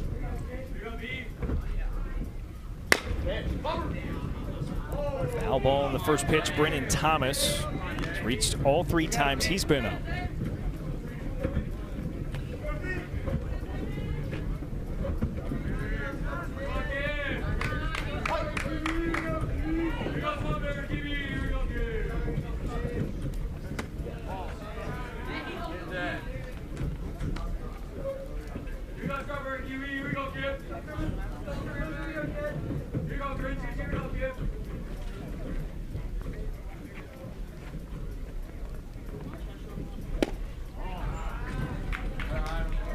Aiden off the mark, 2-1.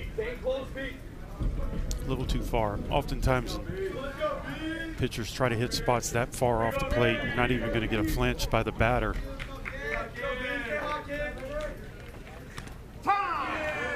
Breaking ball, it looked like he was trying to throw, just got away from him.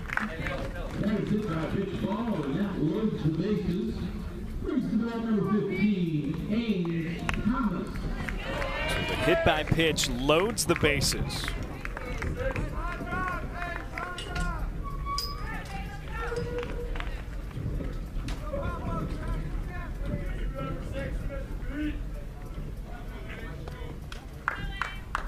Hayden trying to get out of this in the top of the 5th inning for Wisconsin.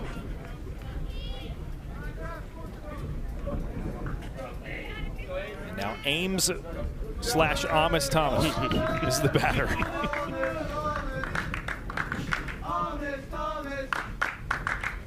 Ooh. Just a little out in front.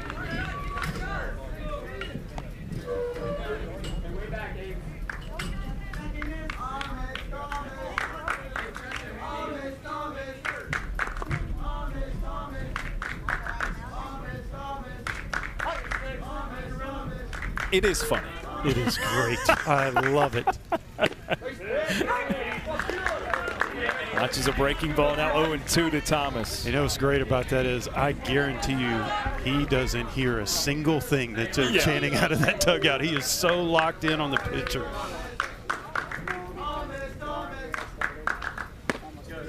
It's well outside.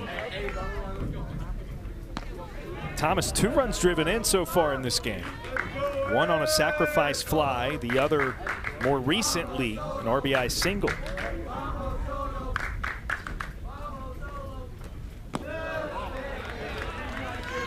Guy makes it 2-2. Came in quick 0-2. Fastball way off the plate, and then that one was off-speed pitch down in the dirt. Just took it very calmly.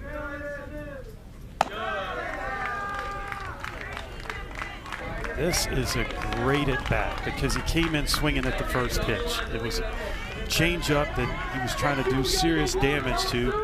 Maybe overswung just a little bit, and now he's gotten back in this thing. Full count.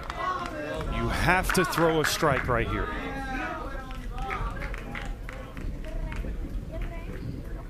And he knows it, and Hayden knows it as well. So he's looking dead red, something that he can drive. And Thomas takes outside, ball 4. It brings in another run for Tennessee. Came all the way back, 0-2 count to an RBI walk. excellent at bat.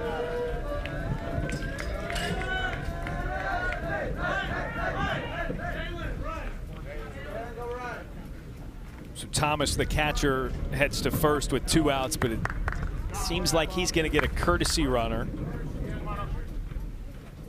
It would be the last out, so Jalen Coronel will swap places with it. Any base, any base.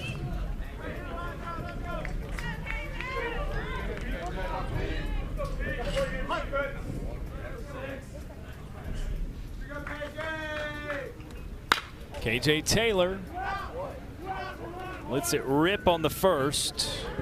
Number 1, Jalen Cornell is running first base for the catcher. Souvenir up on the deck.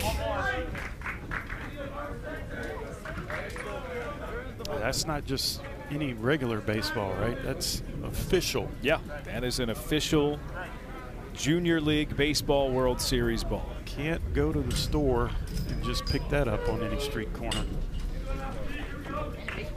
You have to either get a foul ball that's hit in a game that you are here to see, or you come up in the press box and grab one that's lodged into the door because they've kept some of those on display after some balls making their way up here over the years. And that is true. They are literally wedged into the doors.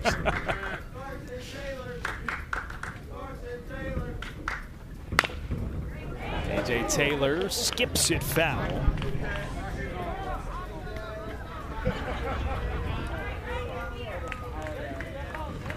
He's swinging away. He's pretty antsy.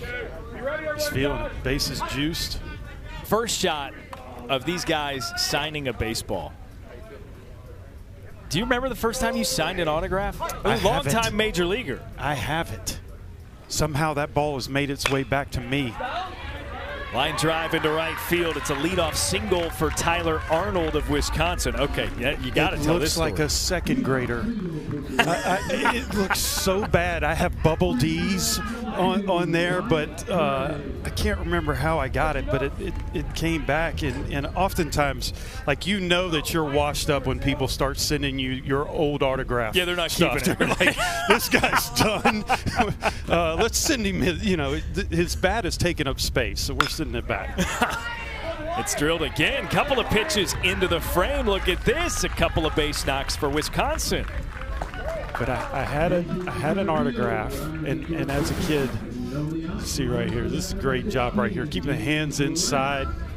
The biggest gap in the field is right up the middle. Aim for that, and more often than not, you're going to get base hit. But I have where I was practicing in college because my teammates made fun of me. The autograph was so bad. And through the years, it has morphed into something decent and then something where it was just get it on there and go, like if you're in a hurry or something like that. So, but I do have it. It's a roughed up Little League ball with bubble D's for David DeLucci. That's incredible. I love that someone sent it back to you. Mm-hmm. You know, like nobody's sending Shohei Ohtani autos back to him. No, there's a big difference. There's a really big difference between me and Shohei. Many differences, actually. 1-2 for James Lorenz. Walked his first time up. Second plate appearance for this bottom of the Wisconsin order. They've been ready to hit.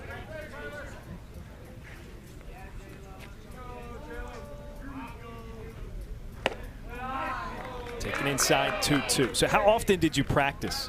You mentioned doing that quite a at Ole bit. Miss. Like, I mean, I caught so much flack for it in college. It had to be an awful lot. And I went through a bunch of different shapes of the letters and everything. And yeah.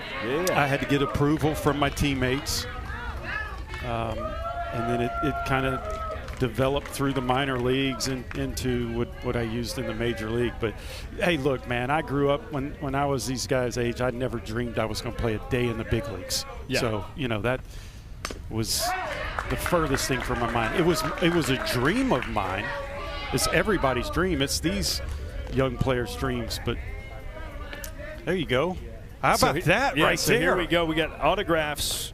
That's for the Asia Pacific squad.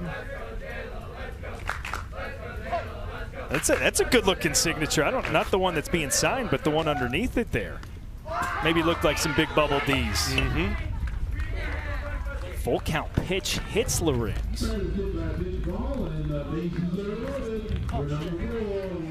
So Wisconsin's got something cooking here. You never know, though. What's the other cool thing about this is you keep those balls because, you know, in 10 years from now, you may have a Frankie Highland who is a Rookie of the Year. Yeah, right. You know, like, I mean, you never know where these players are going to go and where their careers are going to take them. So that was pitch number 50 for Eli Goodman, and it looks like that's going to prompt another change for Tennessee. They will, in fact, go to the air quotes bullpen. We'll see. Maybe if he gets a strikeout, Guy Chastain here will pull a Jeffrey Yon for us.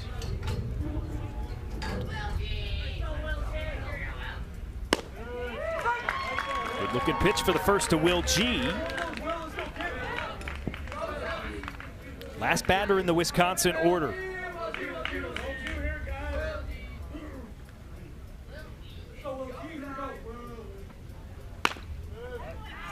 Foul ball, 0-2.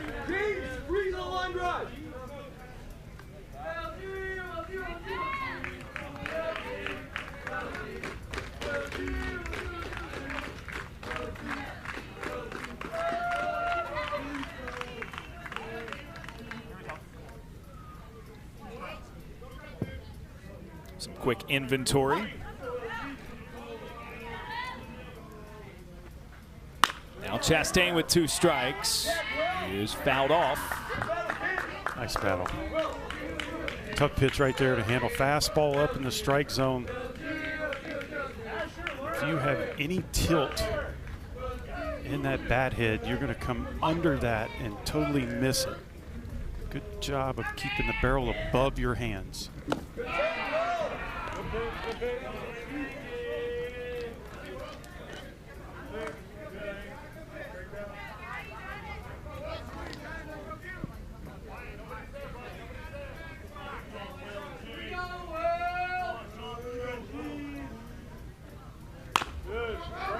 Weak ground ball. Back for Chastain, who gets the force play at home, and then the throw over to first gets a double play. Third time in this game Tennessee has turned 2. And it all starts with fielding the ball. That is the most important thing. Oftentimes young players will try to throw that ball quickly so that they can turn 2, but right there, field the ball cleanly, a nice first throw to the catcher, and then to first base for a double play. Outstanding job of fielding and throwing, but staying calm in the process. First pitch grounded to second base. Corralled, the throw over, and that's the third out. Just like that, bases loaded with no outs, turns into a goose egg in the bottom of the 5th. Walls on our crew going out and getting all this footage. Putting in the extra effort, which we all appreciate. Yep. This is a beautiful Heritage Park. Is absolutely gorgeous. There's walking trails. I got lost this morning, so I saw the better part of the park.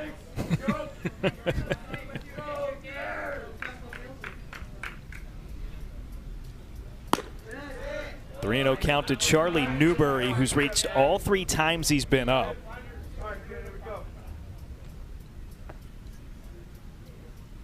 Nice backdrop. That kind of gives you an idea of how expansive this park is, what all there is to offer. Called strike. Newberry thought he had ball 4. I'm at a different hotel this year. Last year I was very close. It wasn't as humid, also. I walked every day. Really? Yeah. So, like you, I got lost once or twice making my way over here. I was like, you know, we're going to try to enter through this side of the park and see what's over here. Now a full count. Newberry blasts it over the middle.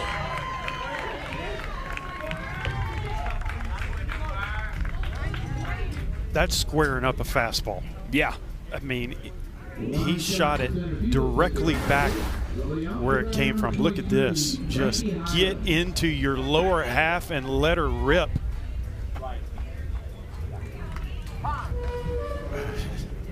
Julian Pandy comes up ready to fire do again in center field. Yeah. Show off the arm. Why not? So now a conversation for the pitcher, Peter Hayden. Yeah, I think that's more just settling. Yeah. Settling some nerves. Getting somebody else in there.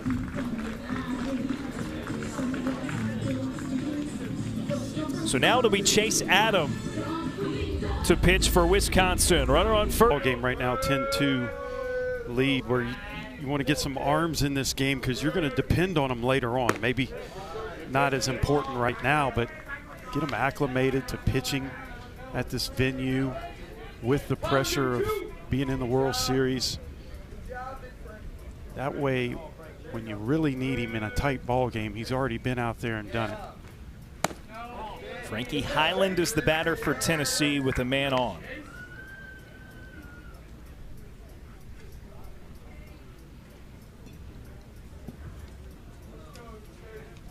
Switch hitter hitting left-handed against the righty Adam.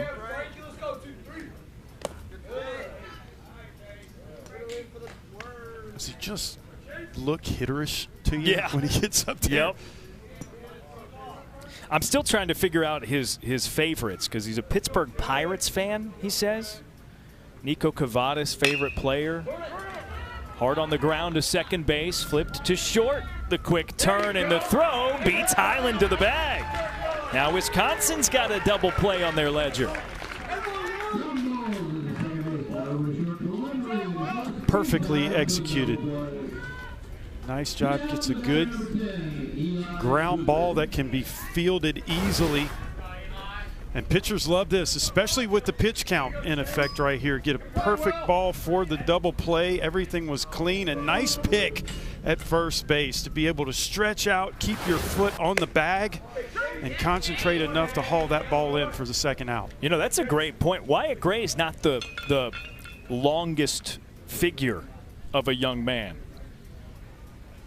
which you typically see at first base. Somebody who can give that good stretch. Big targets is what they call those guys. That's a polite way of saying the biggest guy on the field. Gray, not the biggest guy, but had to extend a little bit for that.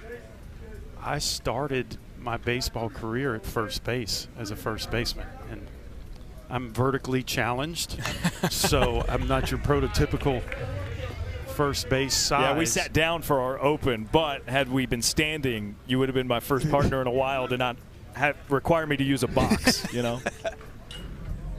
I was the only guy on the team that could pick balls out of the dirt, so they had to put me at first base, even though I was the fastest.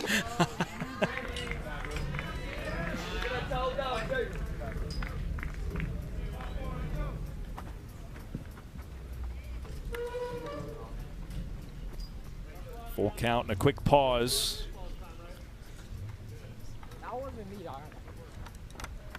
Some players being sent out to the bullpen for Tennessee.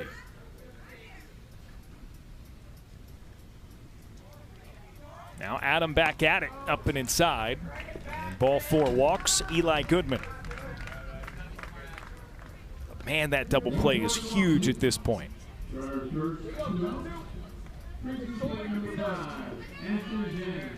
Still 2 away, just the 1 runner.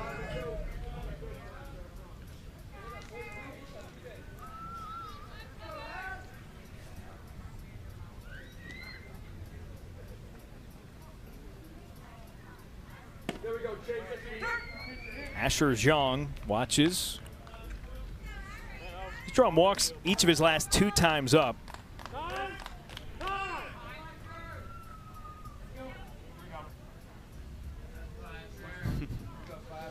We have a loose ball in the bullpen out so there. So great, though, man. So great that the pressure's on the bullpen pitcher and catcher.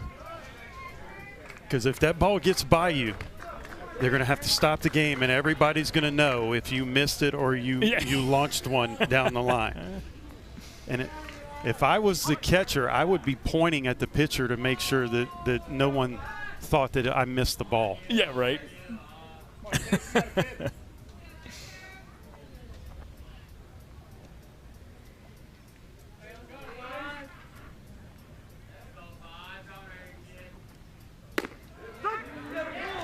Called strike 3. Adams spins it in and retires the side. Puts up C lead. 2, 3, 4 batters, beginning with Julian Pandy.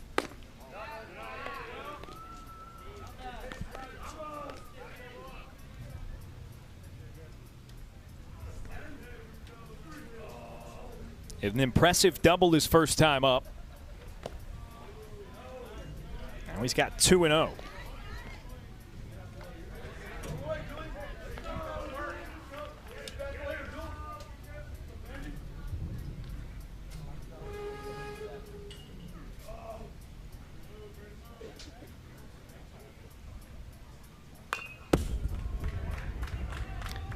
Little half swing, maybe the first quarter of it even. Fouls it away, makes it 2-1. Little defensive swing on that. You see the pitch up in the zone. It looks so good out of the pitcher's hands. You start to flinch and you're like, that thing's coming right at my neck. That's ball 3 in the dirt. 3-1 to Pandy. His double back in the first. 1 of 5 hits for Wisconsin. But they've kind of stacked them up in recent innings. 2 in the 4th, 2 in the 5th. Close take. Pandy walks to lead things off. Got to go now. Got to get big rallies right here if you're Wisconsin. Running out of time, running out of outs. You've got your leadoff batter on base. So you've got to take advantage of it. Third time up for Hudson Fox, excuse me.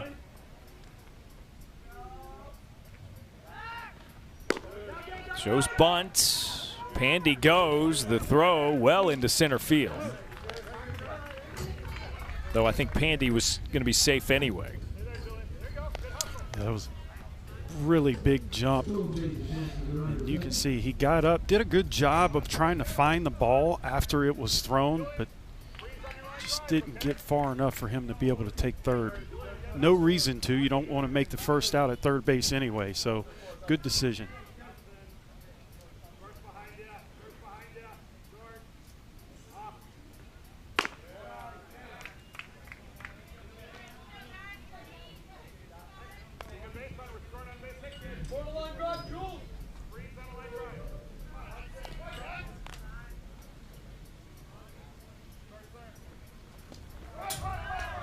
Fox scoots out of the way. Pandy from second to third.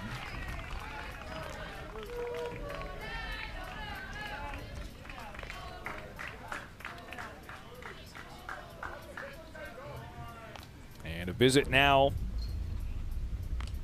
for Tennessee.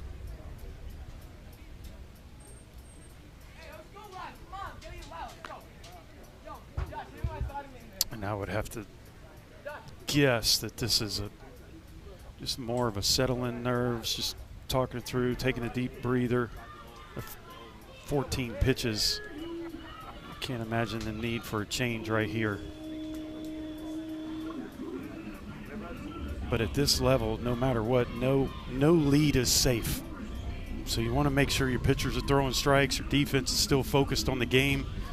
Nobody's drifting off to thinking about hanging out in the pool afterwards. You're so close to the end of the game, you just want to make sure that everybody's still dialed in to what they need to do right here to get the W. Well, and this has quickly turned from Tennessee thinking that the run rule possibility was there to now it's the bottom of the sixth. It's like, hey, guys, we got to get 6 outs no matter what. So you can't let them sneak their way back in.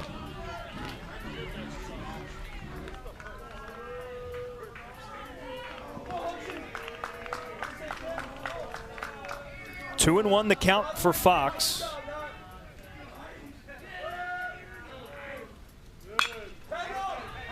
Shoots it into the air, left center field.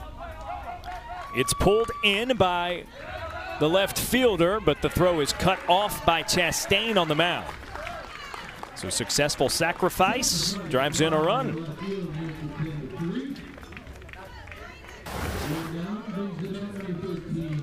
Nice job right here. Pitch elevated, got a good swing on it, drove it out to deep left center field. Did not find a hole, but it was deep enough to get that sacrifice fly. Wisconsin's got 3 on the board now.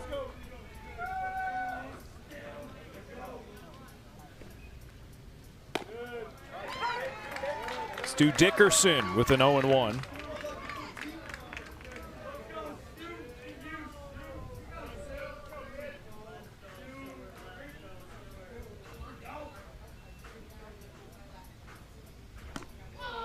Just gets out of the way.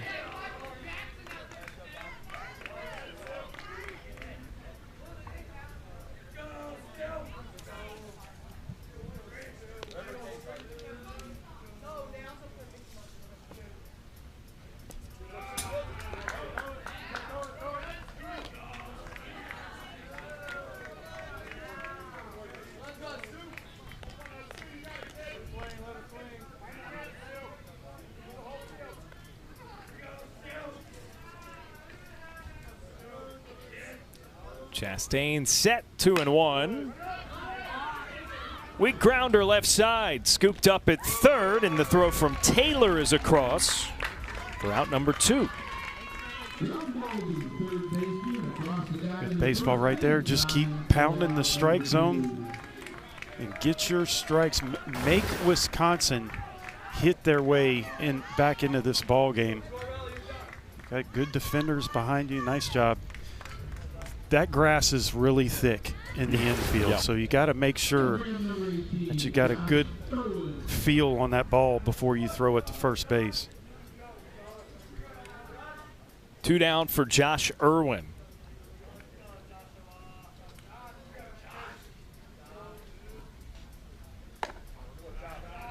Chastain going from the stretch, even after the base runner comes in on the sac fly.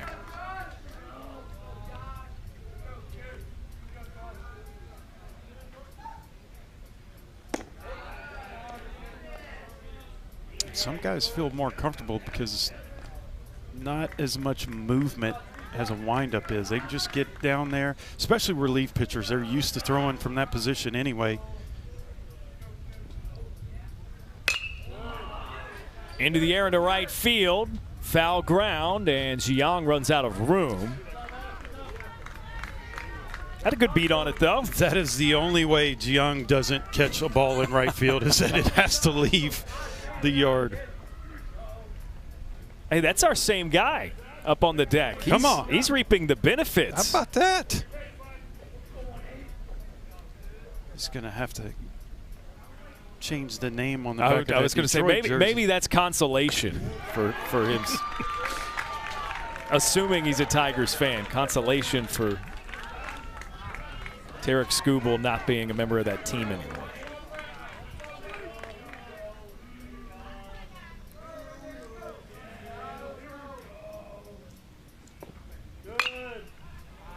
Two into the air again, out of play. So Irwin battling.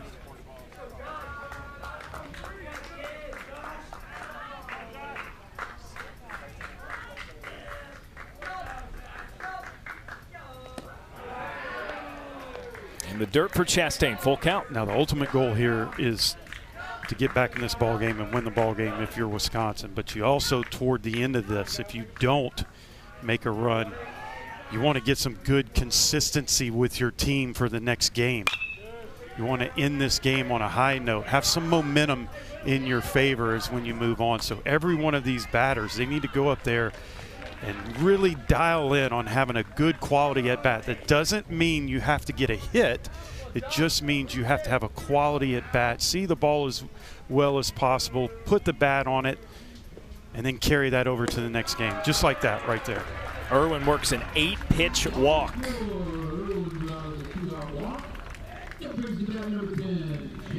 He's technically still 0 for 0 at the plate today. Wow. Couple of free passes and a sac fly.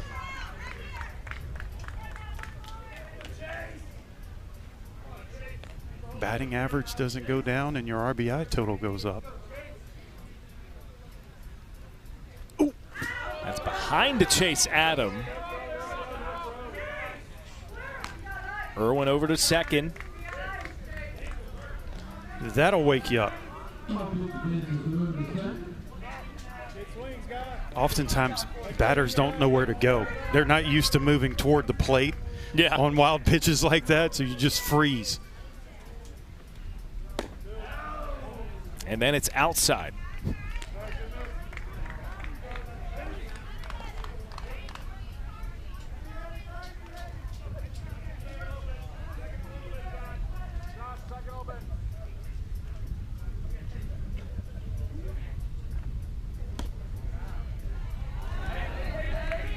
Another taken 3-0 for Adam, and the runner goes. Irwin evades the tag and is safe at third.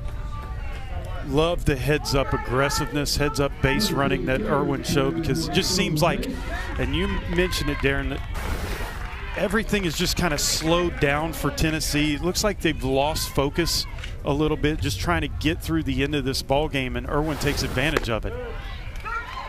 There's strike one to Adam. Gets it to a 3-1 count. Runner now at third.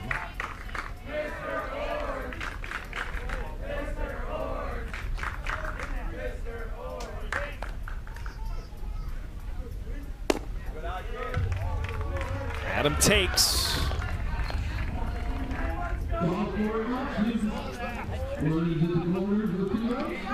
Irwin back to his feet. I think he tripped. He did. Trying to get back to the bag at third. That's the guy that's the best dancer on your team?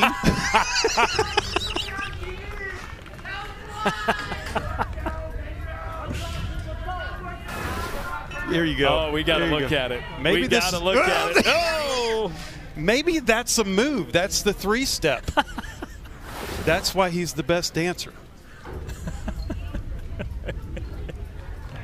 The Wisconsin 3-step on third base. But he has a dirty uniform now, so that's proof. You said he really didn't have much to show for his at-bats today. Now he made sure everybody knows. That's it. That's it. And tries to extend the 2-out rally.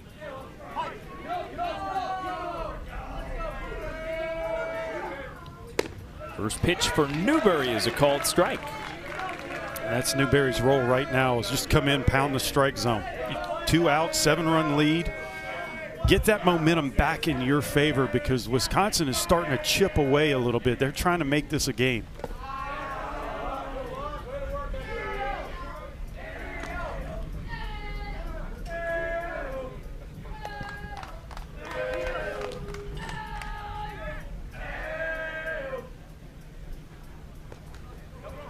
Bounces away from Thomas behind the plate. Irwin slides in safely. That's one more for Wisconsin.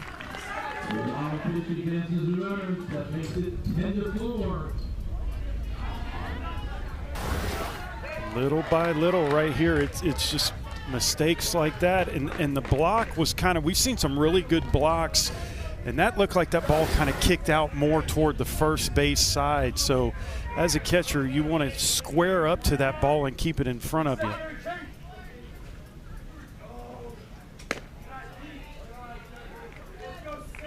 Aiden contorts out of the way. 2-1, 3-1, excuse me. Still a runner in scoring position. Adam moved from first to second on that last wild pitch. And now from second to third on another that gets away from Thomas. Ball 4 means Hayden is over to first. They're at the corners again. Yeah. And that's now 3 consecutive walks drawn by Wisconsin, 4 for the frame.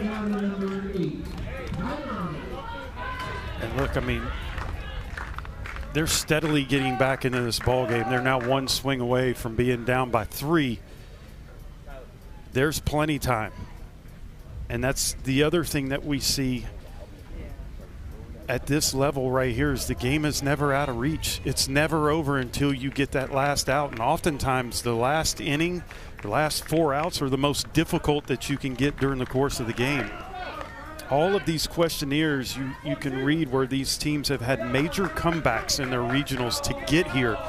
So they're confident that they can do it again. First pitch, laced by Tyler Arnold, but it's squeezed by Frankie Highland.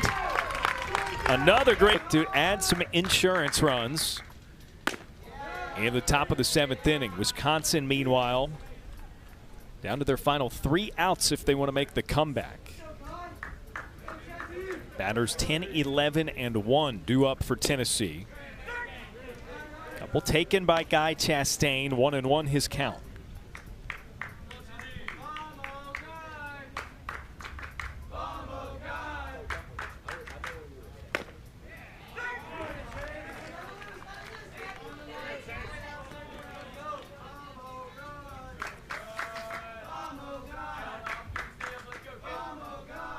Chase Adam with 2 strikes. Big loopy breaking ball. Fouled back. Did I see you jump a little bit? That was right back in our direction. No, not me. That was forgot that there was a net in front of us. Oh! So Chastain gonna get checked on before granted first base, just to make sure he's all right. That's tough. Glancing blow right there to the helmet. Appreciate the umpire checking on him and on the way to first base. Adam, the pitcher, also showed good sportsmanship and checked on him as well. It looked like the intent was even breaking ball, so it just kind of spun off the back of the helmet.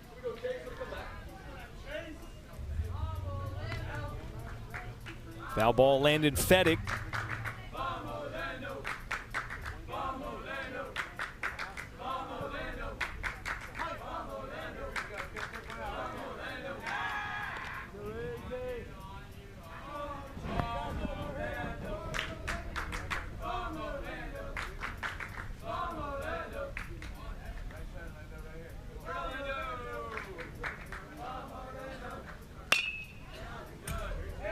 Foul ball, 0-2.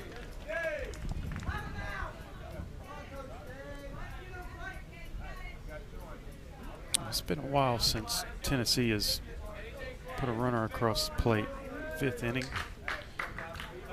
would definitely help their confidence if they could tack on a couple more runs, because Wisconsin has been pushing the issue. Fettig pokes it into the air, foul territory, and it drops in right. That is just battling, trying to put the bat on the ball any way you can with 2 strikes. That is a nice piece of hitting right there. Wasn't the prettiest of swings, but that's what you have to do. I am not going to strike out on a called 3rd strike. That's what that swing was.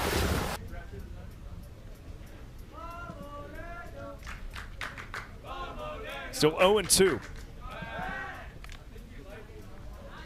Chastain back on the pickoff.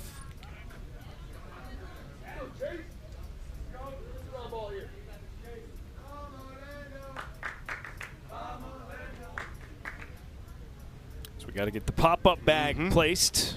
They are connected. So they're connected, no pegs to secure them into the ground. They pop off for safety in case of a hard slide. Fettig again. Pushes it, foul. Love it. His last AB struck out looking. He's doing everything he can not to go down like that again.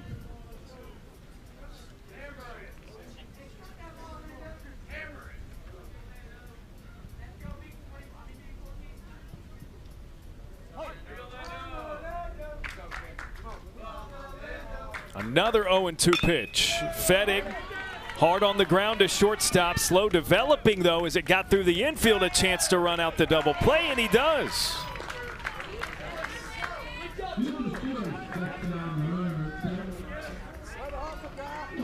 Battle, put the ball in play. And Fettig was able to hustle out to beat out that throw to first base. Nice job. Overall, good job. Squares this ball up, too.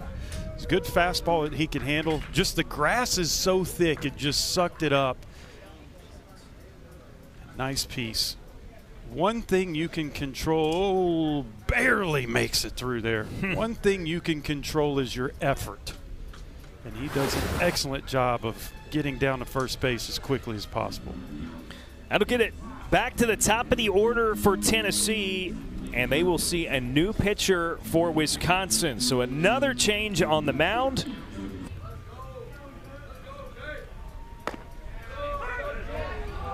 And he delivers a first pitch strike. And he's shown tremendous arm strength from center field to first base. He's made a couple throws all the way, and this is going to be a big adjustment for him. Is the arm angle and release point from the outfield is completely different than it is from the pitcher's mound. So how can he make that adjustment? We're going to find out, but he has tremendous arm strength and action whenever he throws. Misses inside to Jalen Coronel there.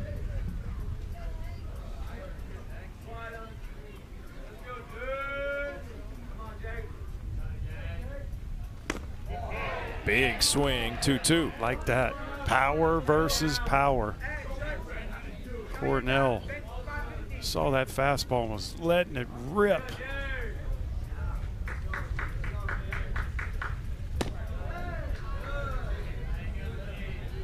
Now a full count. This is the 5th plate appearance for Coronel. He's worked a full count in now 4 of them. Wow. Yeah. That is what you want your leadoff hitter to do. Seeing a lot of pitches, yes. Running up the pitch count, yes.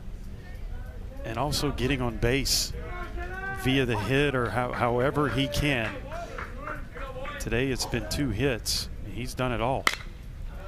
Slings that one into foul territory. So he'll keep his 3-2 count. Even when he singled, when he didn't, the one time he didn't have a full count, he did it with 2 strikes. He's very comfortable getting deep in ABs. As that one is into the backstop for ball 4. They're at first and second now.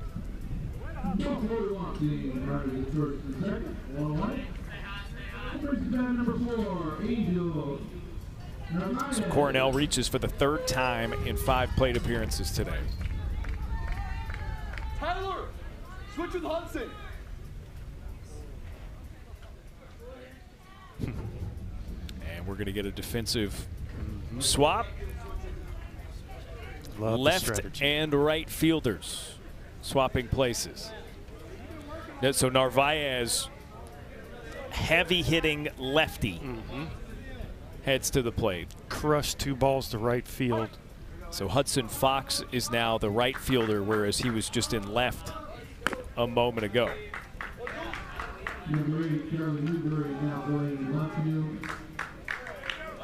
And that's not an easy adjustment in the outfield either, moving from left field to right field, because we saw Jiang chase down a couple balls that were tailing away from him.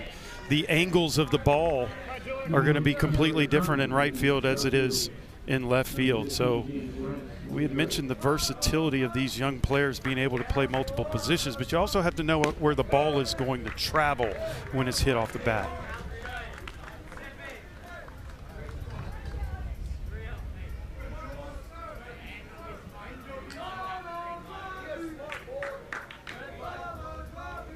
3-0 count for Narvaez. 4 pitches and a walk.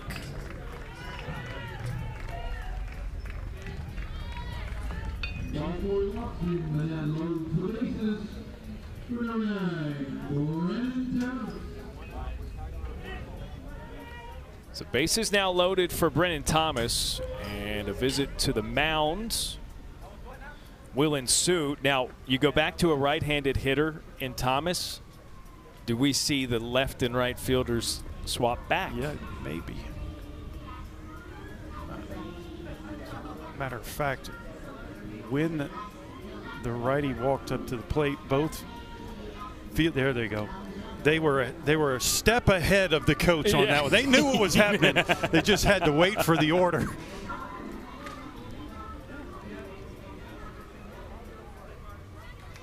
Oh, man down.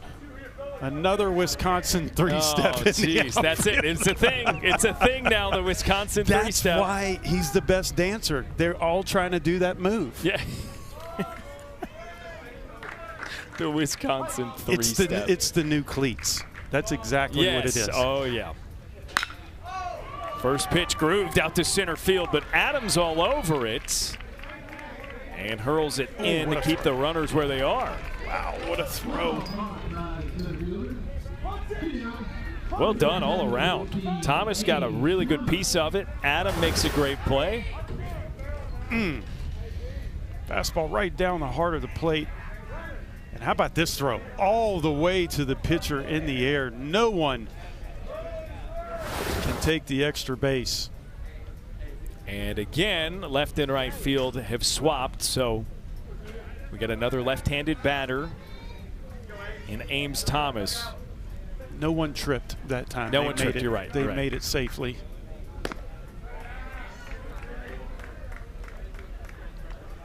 One and 0 for Thomas. He's driven in 3. Number 8, Kyle Arnold now back to right field. Number 16, James Lorenz left. Thomas rips it, but foul.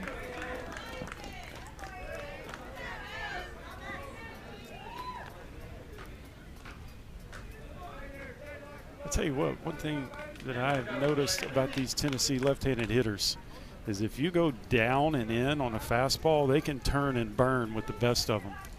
They don't miss many.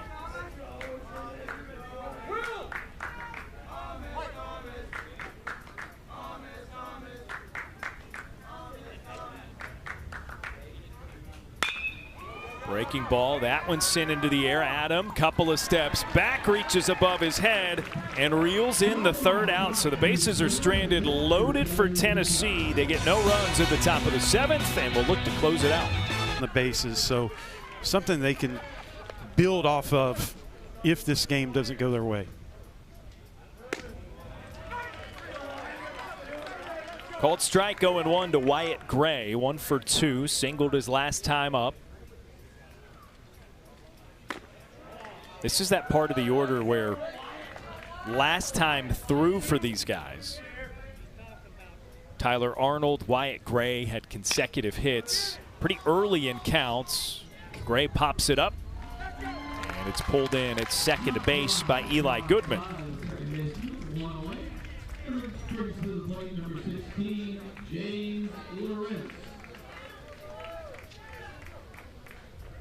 So 1 away, James Lorenz the batter.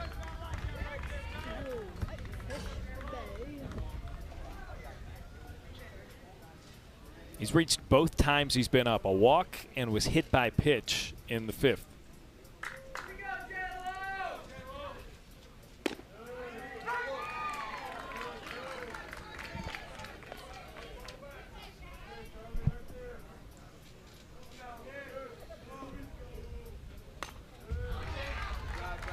Foul ball, strike 2. You've said for a few frames now the key for Tennessee simply to throw strikes. With the number of walks that Wisconsin has drawn, that's the best and most effective way to keep them from rallying. Yep. That's where they've done their most damage, is taking advantage of Tennessee not being able to throw the ball over the heart of the plate. And with a big lead, really and truly, you want the other team to hit their way on, not walk their way on. So it's a little bit different change right here. You've seen a lot more strikes early on in the count. It allows the defense to stay alert behind you as well and not fall asleep and get on their heels. Couple of misses. First inside with the breaking ball, then in the dirt for Newbury. The 2-2. Makes its way up onto the deck. Our man, he got his third ball. Our man's got 3. Oh, there it is. The hat trick. Oh, he's giving it away now. He's got so many. Yeah, okay. They've got a stockpile up there somewhere. Maybe you have a 2-ball maximum over there. Is that rules of the deck? Oh, that's fouled off of Lorenz's bat as he ducked out of the way. That's something you see here every now and then. How about this? Barreled it up, too. Yeah. Oh, that's tough. You don't know where that ball is going when it goes behind your head. Another foul ball. That being said, Lorenz is doing a great job here with 2 strikes. Yeah, battling on pitches even way out of the strike zone.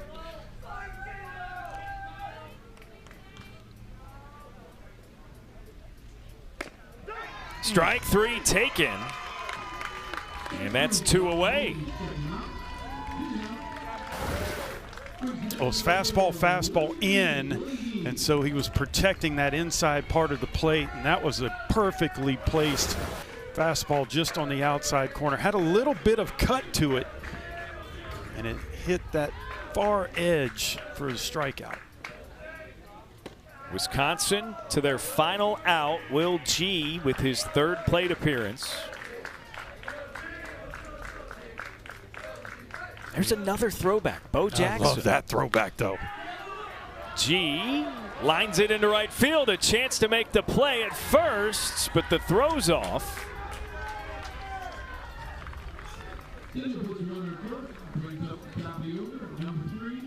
That was one of those, I don't think Asher Jiang necessarily realized that there was going to be a chance, right? It's kind of, you hold up for the split second and think, oh, you know, that's an easy single, but. And it looked like he just didn't have his feet set properly. Yeah. Like he was lined up more toward home plate than he was first base to make that throw. First pitch. Waved out into left field, but it's pulled in by Narvaez, and that concludes it. Tennessee with a Game 1 victory to open things up here at the Junior League Baseball World Series. They defeat Wisconsin and advance to the next round, and they'll play Southern California. For Wisconsin, now you got to come out of that other side of the bracket. The 0-1 game will be up next for them. Yeah, it's going to be tough for them, but you have to credit Tennessee because they made it this far because of their offense and what they did in the regionals, and they did not check up. Narvaez, the number 2 hitter, was outstanding today. Cornell, the leadoff hitter, was everything you want in a catalyst for an offense. And Team Tennessee, their first trip Murfreesboro to go to the World Series, has been a good day 1 with a victory. Nice job, guys. Nice start all around here in Taylor, Michigan.